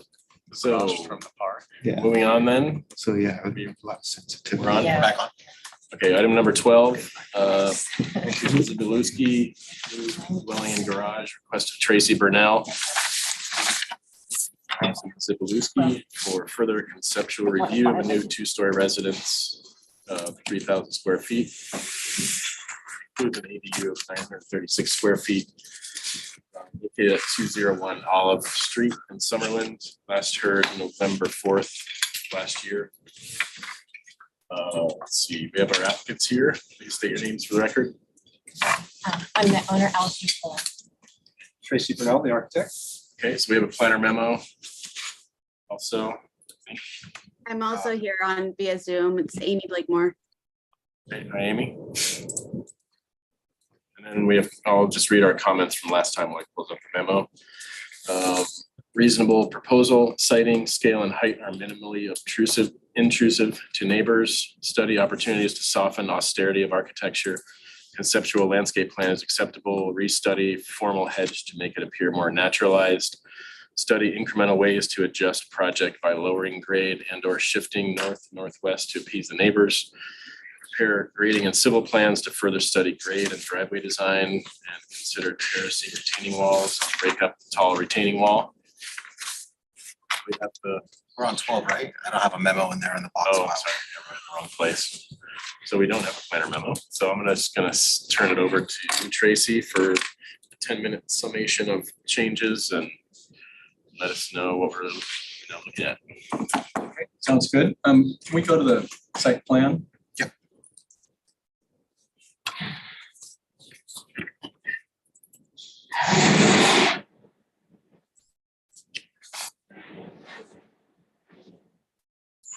So it'd be helpful if you could zoom in a little bit. We did make really significant changes according to what the input from the neighbors and the board. If you get close enough there, you can see a little dotted line that shows the old footprint, so you can understand just temporarily, so you can get in close enough to see the dotted line there. Yeah. And it was up quite a bit closer. So we moved the whole house back about 10 feet and we shifted the angle and we're following the contours along that way and then detached the garage. So it's made a big difference. We've gone out and met with the neighbors, all of the neighbors right above us who were extremely pleased, like surprisingly happy, given how unhappy they were before. So it's now, is it lower now? Yeah, it is lower. The hill gets a little bit steeper as you get down there. So we had to push it down some and I had to lower the plate. So it's ultimately about 3 feet lower than it was before. So it's a pretty significant difference. And of course, detaching the garage made that possible. We couldn't really get all the way down. The garage is 4 feet higher than the house. So it steps down. But it opens up a lot of space on the northwest side there to have more yard area that we were pretty tight on before. And we're stepping up that circular thing as a little area off the master wing. And so you come in from the garage into a covered porch, which helps, modulate the elevation a little bit and go into a back hall and into the master wing. So they'll have access to that kind of private, more private outdoor area. We can zoom back out a little bit so we can see the site more completely. One of the things that allowed this to work was to bring the driveway down and around the way you see it coming from the garage now, which I'm really happy about because now you can approach the house without seeing garage doors. Before you just came right down the steep thing into the door. And it opens up all that area that used to be driveway and garage for natural landscaping and also the use of the yard there. We have a 5-foot wall that goes around the more formal area off the main house. And then we've got kind of these stacked rock secondary wall that would make up maybe another 3 feet, but it'll be sloping up the hill. It'll have planting in between. To break down, we had a 8 or 9 foot wall along the garage, along the whole south side of the property before to try and create that. So that's helping quite a bit. This makes the view actually much better as it looks up the valley as opposed to across. I mean, obviously it wasn't bad before, but it does look up the valley, which is nice. ridge line was about 9 inches above the neighbor's finished floor before. So now we're, 2 foot 3 inches or something below that floor and angling away. I don't have grading and drainage plans yet because we just didn't want to spend the money before we got the nod from you guys. I mean, the Summerlin board is happy with it now. But we have had the civil engineer go through it. He did, grading and cut and fill calcs and everything. We went through a pretty complex back and forth process with planning to get them to say that we met the grading policies, but they have now agreed that we're good. The numbers that are on the agenda are not correct, by the way. Let's see, in terms of, if you go down and to the next page, if you could.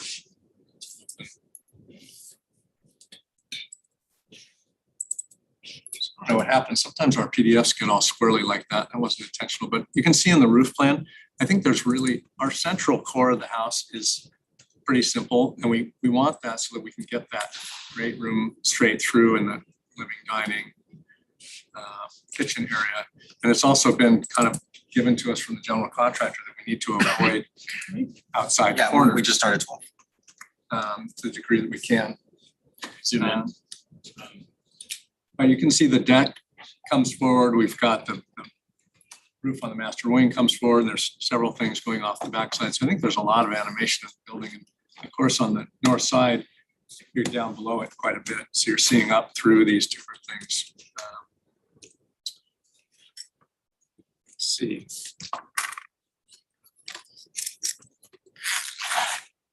Yeah, I think that pretty much covers most of the changes and the questions from the board. We can maybe turn it over to Amy to have a few comments on the landscaping. Yeah, could we go to sheet L1? Farther down in the plan set there. There you go.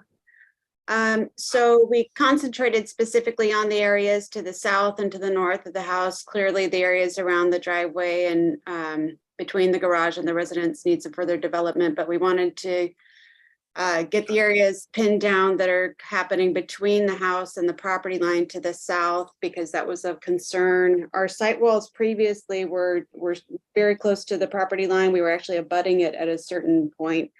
We've now pulled everything away about 20 feet. I think we're 22 feet away from the property line at the closest point.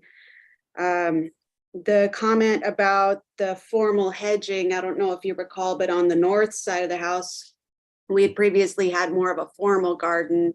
We've now massaged that, made it very organic and softened it to the point where we are just introducing kind of a low boulder wall to help get us to grade back there, and just some soft lines and kind of an area where you can cool off on a hot day down on the north side there.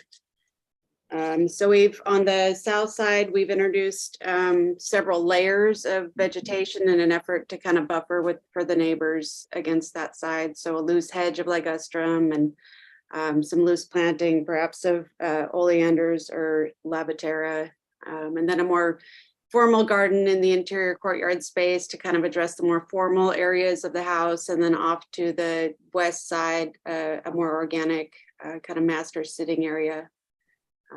We're stepping down that grade with a mixture of dry stack walls and actual CMU site walls. I think that addresses the comments from the previous meeting. Okay, where's the front door? The front door is off to the east side as you come in. So if the anticipation would be the main Olive Street come in, and then you come in through the path system off the Olive Street access, leading you the path to the south and then to the east, to the west to get to the entry door. Yes, parking here, and then you come along these walkways here and into the front door there. Planting shown along that driveway on the right side, are those hedges? Yeah, we definitely want to introduce hedging along the parking area on that side. Just, we are into grade there, so there wouldn't be an issue with headlights necessarily, but we just want to make sure we're well screened from the neighbors to the south. Great. Anything else? I think that's just about it. I wanted to let Allison make a couple of comments to the board. Yeah, so this has been a real long process for us. We changed our plans in response to the neighbors. We originally had our plans the way that we had them because we have 2 boys with autism, and the way we structured our house was basically around them. They're adults, and they're going to be living with us. So we hope now that we've worked with the neighbors really hard, they seem to be happy, so we're happy. Yeah. So we hope this works. Okay, great, thank you. Okay, so we'll bring it back to the board then for questions. Anyone? Questions? Well, I'm interested to see what Tom has to say. The style of the building is Spanish, whatever, which is inconsistent with Summerlin. But that doesn't mean that this particular spot would be a perfect spot for it. Okay. I haven't visited this site, so it's hard for me to visualize exactly the relationship between the house and the neighbors' houses. I can maybe go to some of the pictures that might help. Any other questions? I think we can just get ready to public comment then. I have one speaker slip. If there's anyone else that would like to speak on this item, please raise your hand or press *9 to do so if you're dialing in. So Mr. Evans, 3 minutes. Yes, I'm here today speaking for myself. First, I'd like to say that, I think the character of the house is really nice. It is okay in this, it's in the large lot exception area, which is, that map I gave you a couple meetings ago. And so this is allowed, and it's right on the edge of it. That line starts right at the top of Whitney and then it goes into the rural area. So I think everybody's real happy, as far as I can tell, with the changes that have been made. I'm hoping you're happy with them also, as far as what you did, and I think it's better for everybody, actually.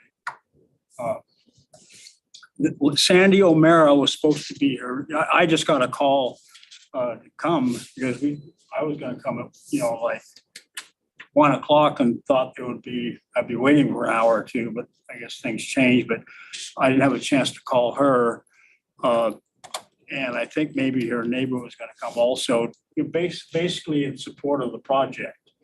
But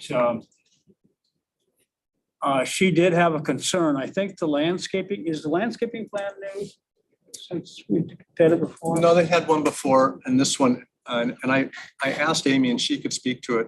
I think there might be a misunderstanding. She said she didn't put anything in that was bigger. But yeah, okay, well, I just wanted to say that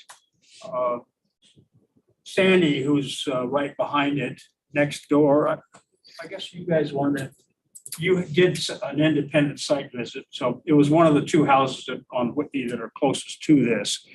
And she was just concerned. She thought she saw trees and stuff that weren't there before. And I told her that we have landscape architects and she could ask them and talk to his landscape architect also and clarify whether there was any issues or not. So I think there's plenty of time to do that, but it doesn't sound like it is. I doubt it would be, just because what the situation is.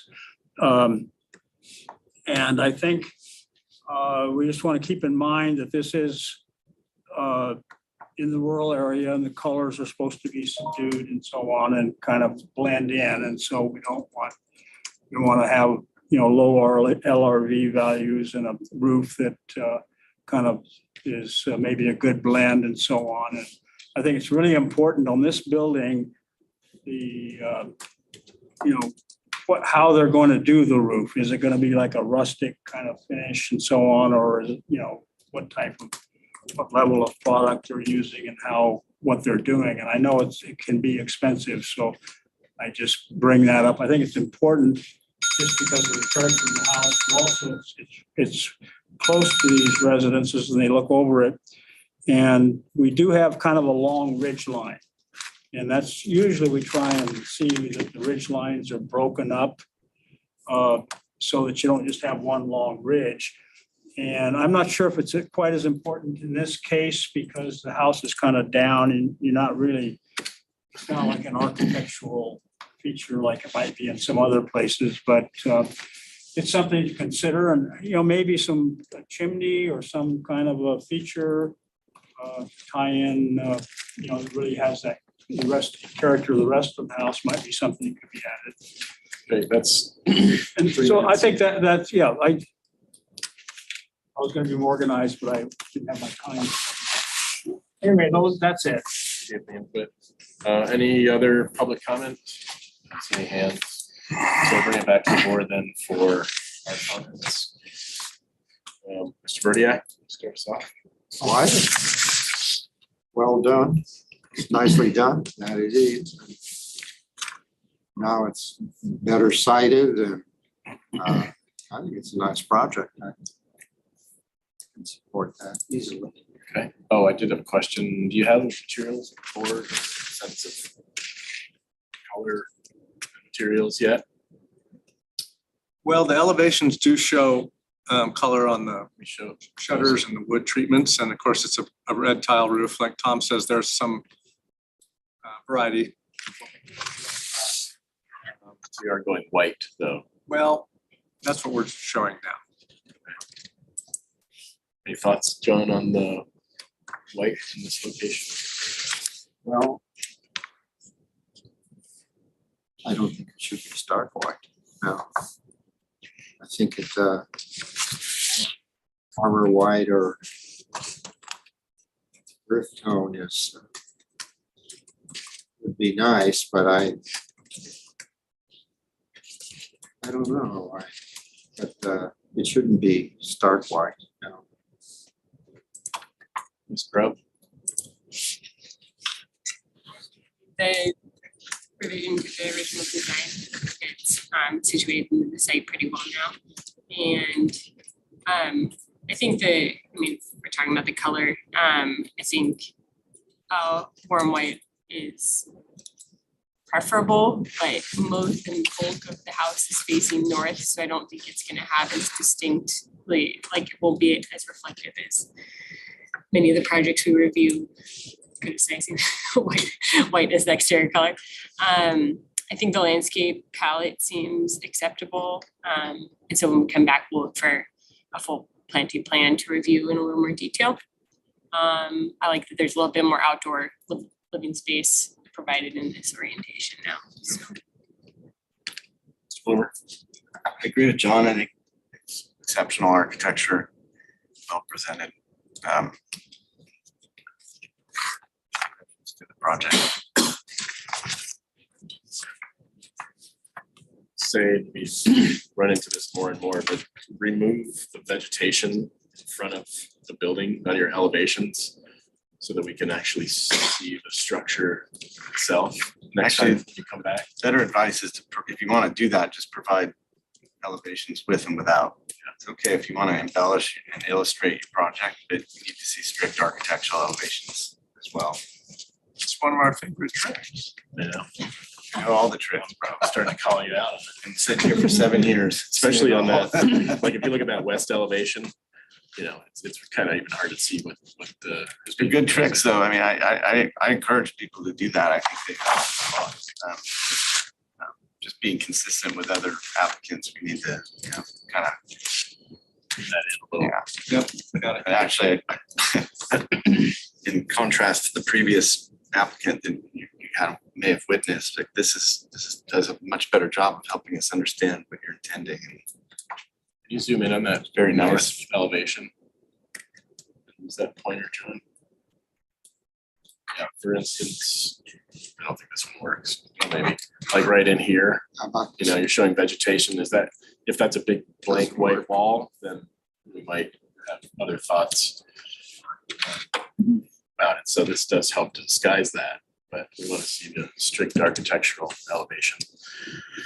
As Josh pointed out, beyond that, yeah, I think this is a much better solution to, and you've appeased the neighbors. So I think we're all in agreement. I think toning down, if you want to go with white, I think earth tone would be better for this location, just in terms of people from further up in the mountains looking down, not seeing a big white reflective structure would be helpful. And but beyond that, landscape layout looks good. I do think there's still a lot of sort of hedges shown that hopefully will not just be like a ligustrum hedge. I think we want to see that loosened up quite a bit with, you know, various plant material to make it sort of more naturalistic. If you're transitioning into a natural realm, and so formal hedging doesn't really, to me, it doesn't fit on the site. So Agreed, understood. okay, naturalistic, native, drought tolerant, mixed hedge. Okay, so this is here for further conceptual. I think sounds like everyone's on board. So I think just with those comments to return for prelim and final at full board when you're ready. Make sense? Beautiful, thank you. Okay, thanks. Nice job. Thank you. Okay. Kids bring a color for us. We will have a color board next time. Yeah. And civil. Okay. I think Mr. Bashirtisham is in the attendees, and this is his project coming up. Can you promote it in the panel? So this is item 13. Bashirtisham residents, request of Rachel Rayner, agent for Bashirtisham, for conceptual preliminary and final of a new 3,300 square foot single family dwelling and a detached 550 square foot garage, and a reduction of the required number of parking spaces from 4 off street to 3 on a vacant parcel located at 2202 Kayak Lepra, Summerlin, last heard August 11th. Yeah, applicants here, please say your name. Names for the record, please. Yes, Detlef Piker, architect with RRM Design Group. Jolie Wall, also architect with the RRM Design Group. So we have, I'll read through the comments real quick. The board has concerns regarding amount of glass, potential lantern effect and reflectivity. Consider alternate railing materials such as cable, study options to reduce the amount of glass, further develop landscape plan, provide details on proposed trees, study feasibility of tree species and location, provide renderings or 3D model, detail and restudy interface of driveway and trailhead, utilize natural materials, study options to soften entry and increase screening, detail and clarify height of retaining walls, hardscape steps and internal circulation, utilize a darker color palette and consider utilizing more textured stone or tile material. So we've seen this a few times. So again, 10 minutes, show us what has changed. Very good. Thank you so much, everyone. Happy to be back here. And thanks for working through your lunch hour. I keep eyeing those donuts. You can have one if you like. Yeah, everybody is. But yes, so we're here today to hopefully achieve preliminary design approval so that we can move forward with the construction document. As you probably know, we've been here before. This is our 4th time, I believe. And at the last meeting, certain questions and concerns and questions asking us to provide some additional information and also respond with some minor changes to the design as well to address some of those concerns and questions. And so we're here today and we're just going to go through point by point from where we left off at the last meeting. Jolie is going to kind of walk you through each one of these items and then we'll be happy to answer questions. get that on the plans, or do you want to be on the sheet? I think we want to be on the plans, right? We're gonna be. you're Yeah, gonna be I mean, I referring think to that way the we can plan. we're gonna refer to the plans. If we want to start just even on this front cover sheet, that's fine. Looking at the perspective and then also referencing what I'm gonna talk about is also sheet number PDF, page number 12. So basically, the first comment regarding the amount of glass, we understand and we did take a look at it and we actually, we reduced the glass on the ground floor, changing the bedroom windows from the large sliding glass doors to smaller windows. It also kind of provides more of a base at the ground level of of the home. Also wanted to note that, as far as the lantern effect goes, I mean, these windows will have blinds, internal blinds in them and for the privacy of the owner as well as, the neighbors as well. That, but we did, as far as the view from this property, it is, I think almost 270 at the angle. So retaining, glass on the upper floors is very important to the client. And so we do continue to have that, but did understand and did try to reduce it when we could. So the second item regarding the alternate railing. So we looked at it, we know, we understand your concern, but again, this is, the glass was something that the client really wanted. It was a really important component to the house for them. And so we did find an alternate glazing material that has actually has anti-reflective properties that takes the reflectivity down to 1.7%, whereas standard glass is up at 8%.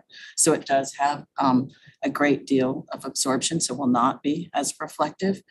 We've also just wanted to note that that the full glass rail is only at that upper floor of that particular part of the structure. The second floor is a solid parapet down below, and there is a small portion of glass at the top, which is actually just so when you're in a seated position that you can actually see out over the view. And then as far as,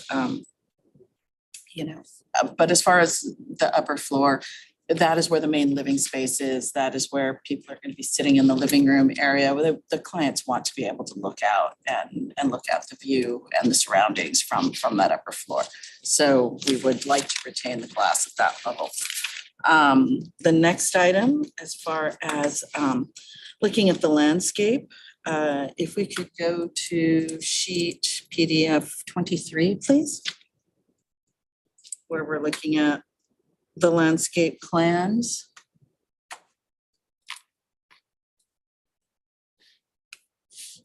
That sheet and the two sheets on either side of it, we have provided the tree, shrubs, and the container sizes.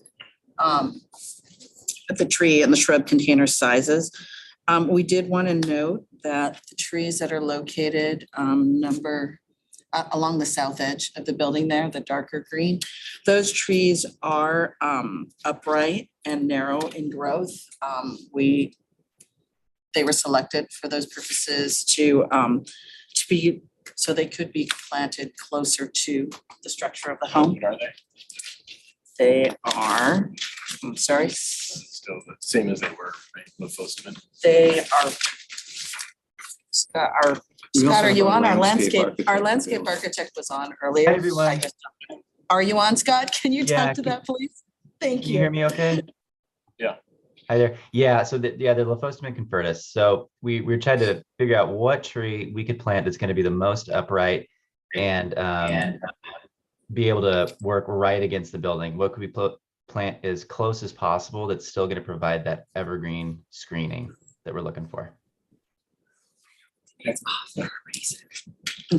Any other questions as far as that goes? Okay.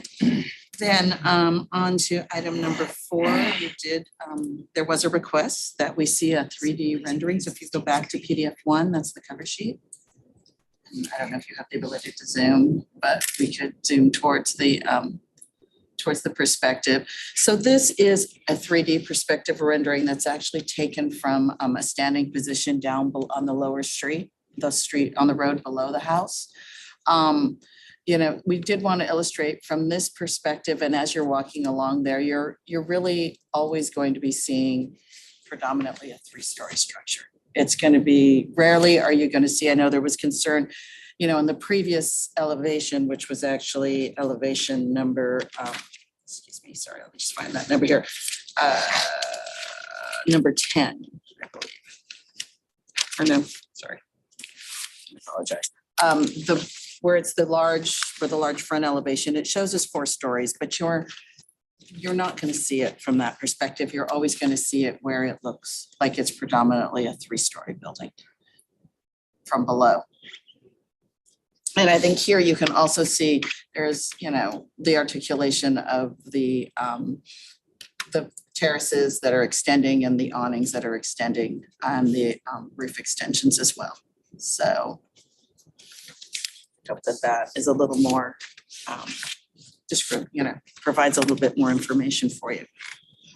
Regarding item number 5, to restudy the interface of the driveway and the trailhead and to utilize natural materials. We did, if you can please go on to PDF number 23, back to that landscape plan, please.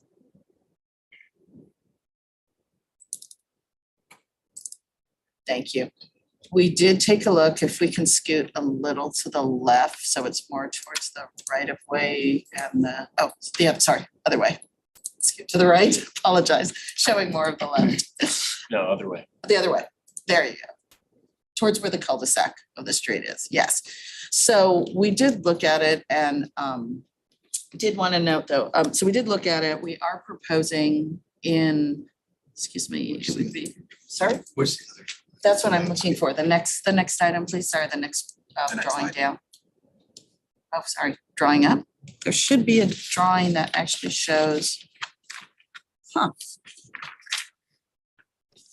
Not have the drawing that we have, which actually shows, in any case, at the trailhead, we have proposed that there is a 2 foot, about 2 feet. We looked at the topography, low stone garden wall and and restorative native plantings that would blend in with the rest of the trail plantings, as well as I think and right there, there is at the trailhead currently, there are a few flagstones, stepping stones sort of right at that area right in there. And then also the area where the right of way extends beyond the existing top of the cul-de-sac. We're proposing that we could do a continuation of the asphalt so that it just looks continuously like the same street. We also have proposed that there be timber ties that will step up to, there's a vaulted transformer area up there. And so for easier access, we're also adding, proposing some of that.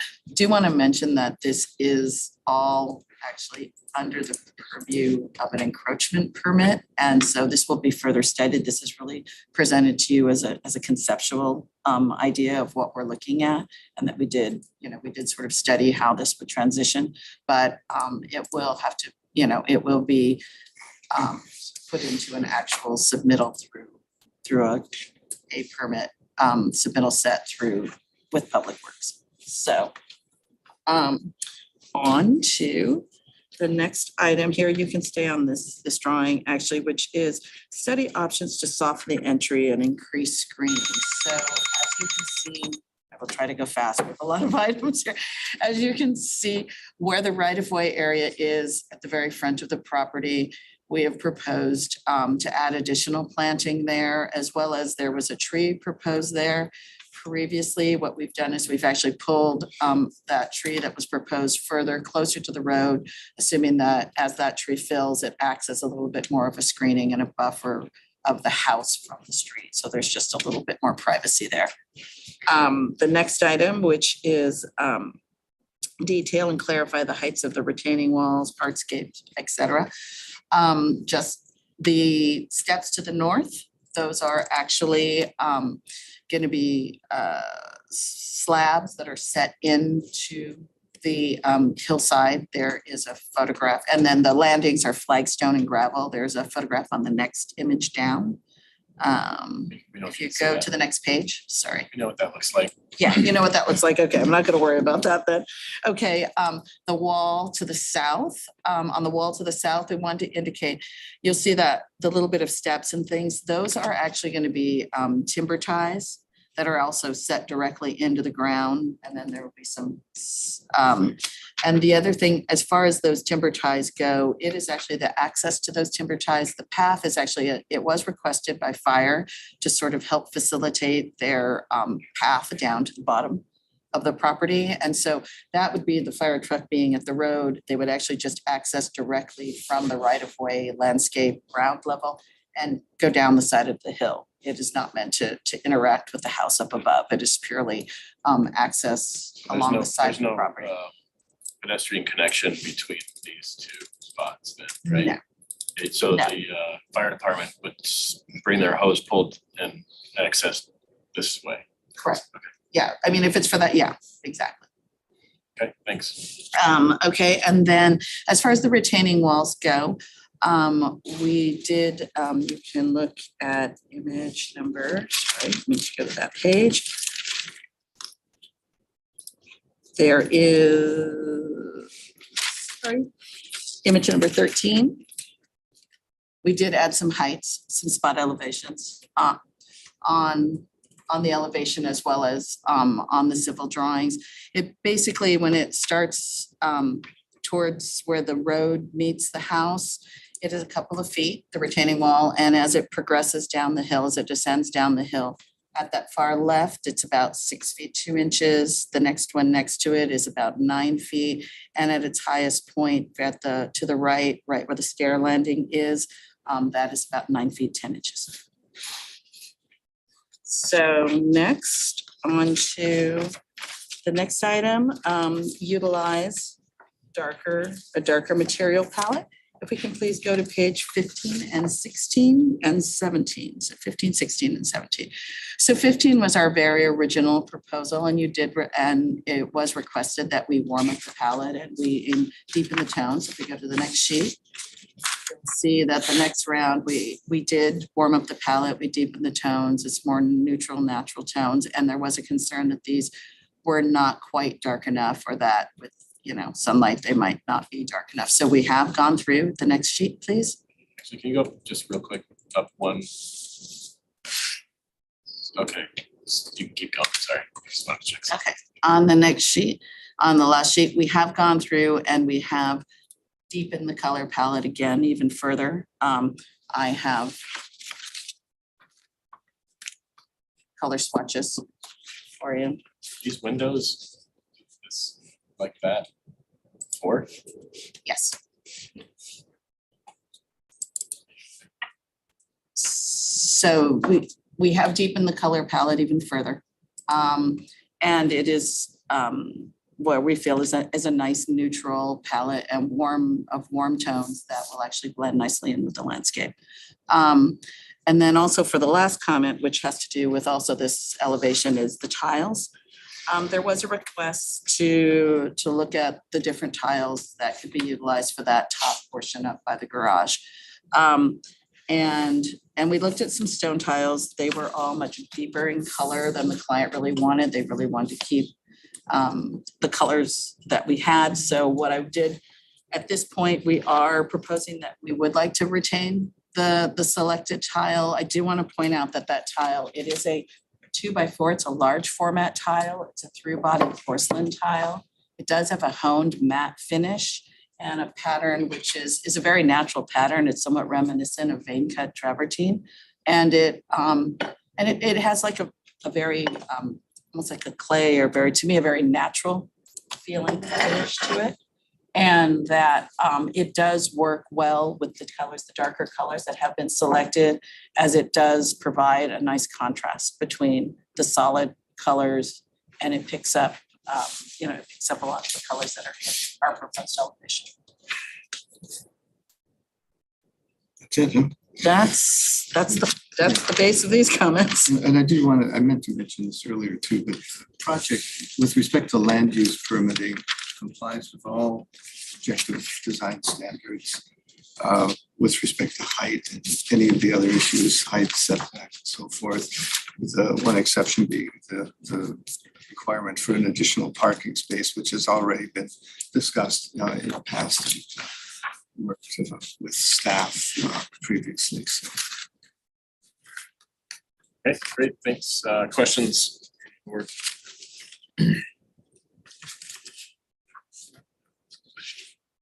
Okay, is there anyone from the public that would like to speak on this item? So please. Should have a slip. Right. Yeah, I got yours. Yeah, thank you. Okay, so I see no one else. So Tom, whenever you're ready, 3 minutes. Stop you at 3 minutes. Yes, just, I think this is all a big improvement. I still think that this house on this lot, which is kind of a narrow view for Summerland, it's not a, you know, it's a nice view, but it's a focused view down the canyon. And I don't mind the contemporary design at all. I like it. I just think the amount of glass and so on, especially you've got people around, you know, on the other sides of the hill and everything, looking back at you, everything. I just don't think it's the best solution, living solution for this site. But I just wanted to make that statement. The rail, I don't know, could that kind of glass be used for the actual glass in the building, you know, the windows and so on, as well as the rail, if it, you know, that amount of reduction of glare, I mean, that's pretty significant. And then we see in the landscaping plan, we see these rocks everywhere. I think it's a question to ask me, those are pretty big rocks. Where are they coming from? Because they're not going to be there. You know, we don't have rocks like that in Summerland unless you go back into the backcountry. And so I think that's a fair question to answer or ask. And I think that even interior lighting needs to be considered because the house is so open. You know, if the wrong fixtures are in there, it's going to create you know, bright lights that people will see as they're looking across the canyon and so on. It'll be just as bad as a poor exterior fixture, a poorly designed exterior fixture. We have plenty of examples of those. That view from the lower street. When you're driving up there or you know, walking up there, you'll see that. But that's about the only time when you're driving, unless you're in a convertible, you're not going to even see that view. But it was very helpful to me. That view shows that even with the 3 stories, it's a big tall house for Summerland, and it's also pretty vertical. I thought it was going to be a little more layered. So maybe it's acceptable, but I don't think that view helped at all, you know, the 3D perspective.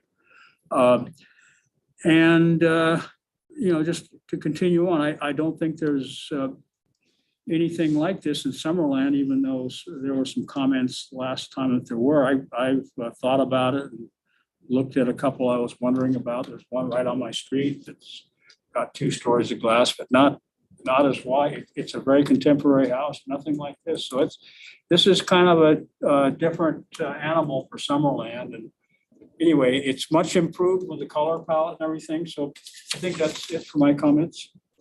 Great, thank you. All right. Comments from the board. Well, I think it's improved too, and the colors help. It's a difficult site, obviously, and I think it's a good solution to that. But as Tom says, it's not in the Summerland idiom, but I think it's well done, and people are going to grow to love it. I hope so. I believe so, actually. Ms. Grubb? So I agree. I think the architectural changes are a great improvement. I still feel like the landscape plans aren't quite tracking the quality of the architecture plans. So hopefully, if everything else is approvable for prelim on the architecture, just hopefully when you come back for final, we can see more complete landscape plans. There's just like call outs for things off outside the property line that I don't think you're doing there. So it might just be drafting errors, but the main concern I have is that it seems like along the south property line, you're relying on the neighbors screening planting, but not necessarily you're showing the few or for Brisbane box trees, but not what type of screening in the rest of the planting area there will be, because there are like 9-foot retaining walls and it's just green. There's not like symbols or any way to decipher what type of screening will be there. So generally, I think just more detail on the landscape plans when you come back. But the plant palette looks generally acceptable. I think Leuphosmin's probably the right choice of tree for there. I'm not sure if it could be on the south side of that path so that they do have room to actually, grow to their full size to provide the most amount of screening they could. So just some things to consider it's mostly the screening I was considering on that side.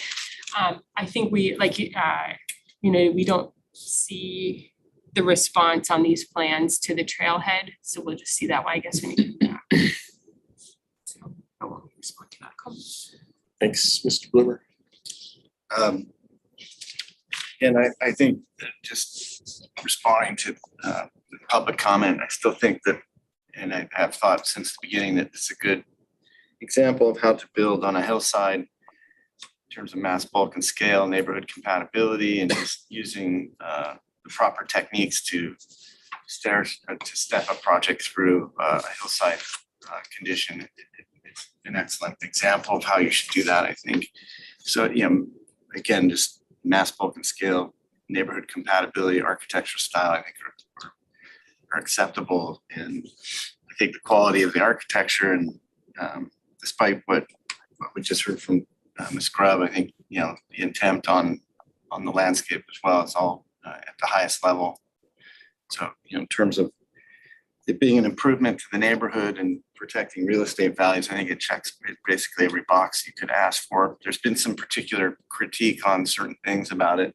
One that I was kind of hung up on last time was frankly about the porcelain tile cladding on the garage building. But I see that there's been an effort to reduce or to kind of shift the color palette down and create a warmer, a little bit darker tonality, which I think helps me ameliorate any concern I have about that. I think it's a reasonable trade-off. I like the color palette that you've proposed. I think it's going to look nice on the hill and consistent with other kind of project reviews that have come through here. So only condition I would say on the porcelain tile, and you probably have already thought of something about this, but I would like to condition it at some level to rectify it with, well, not rectify it, groutless. You may have already thought that, but I just like to see that done, without a grout, and just like a real tight bond on the tile to tile. In terms of what size tiles you use and not, I don't think it's relevant, but I just get nervous about tiled buildings. That material feels like it's not necessarily an exterior cladding material, because it lacks dimension. And that type of stone to do it at dimensional is very expensive. So I don't want to push in that way, but I think if we eliminate any grouting, go with the nice tone color down, I think I could very much support it. I was kind of hoping, I was looking through the drawings, looking for more details, and despite what we heard from, there may be something lacking in the landscape plans that I wasn't present to, but I was hoping, I was looking to see if I could make it a motion for final, but I think Mr. Chair, I can make it unless you have anything to add. I'd like to make a motion today for preliminary approval and have them back to consent calendar for final with a few comments we have. Right. We had a hand go up. Ms. Rayner, did you have something? I would love to ask thank you so much for letting me speak. I wanted to ask Joe Darkle to potentially respond to Chair Grubb's comments regarding the trailhead and including additional information on our return to final. I spoke with Joe and our case planner Kathleen about this comment and this area outside of our scope of work, and I just wanted to hopefully have Joe shed some light on that particular area and portion of comments from the board. Joe, would you mind sharing some insight from Yeah. our conversation? Yeah, I'm happy to speak on this. So the offsite improvements are, it appears that that's not part of the actual project, and that actually has to go through to obtain public works road encroachment permits. So there's a limitation on what really can be reviewed by this board in terms of like landscape improvements. That's going to be dictated by what public works code can allow. And that improvement is not subject to BAR review. So I think for as far as comments are concerned, in terms of what is on site, it should be focused on what's on site and not off-site improvements right of way. Got it. Okay, thank you.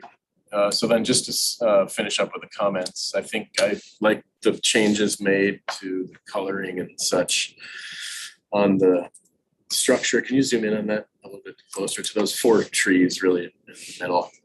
I still think there's too much glass, so I'm not sure how I'm gonna vote yet, but I think Kaylee's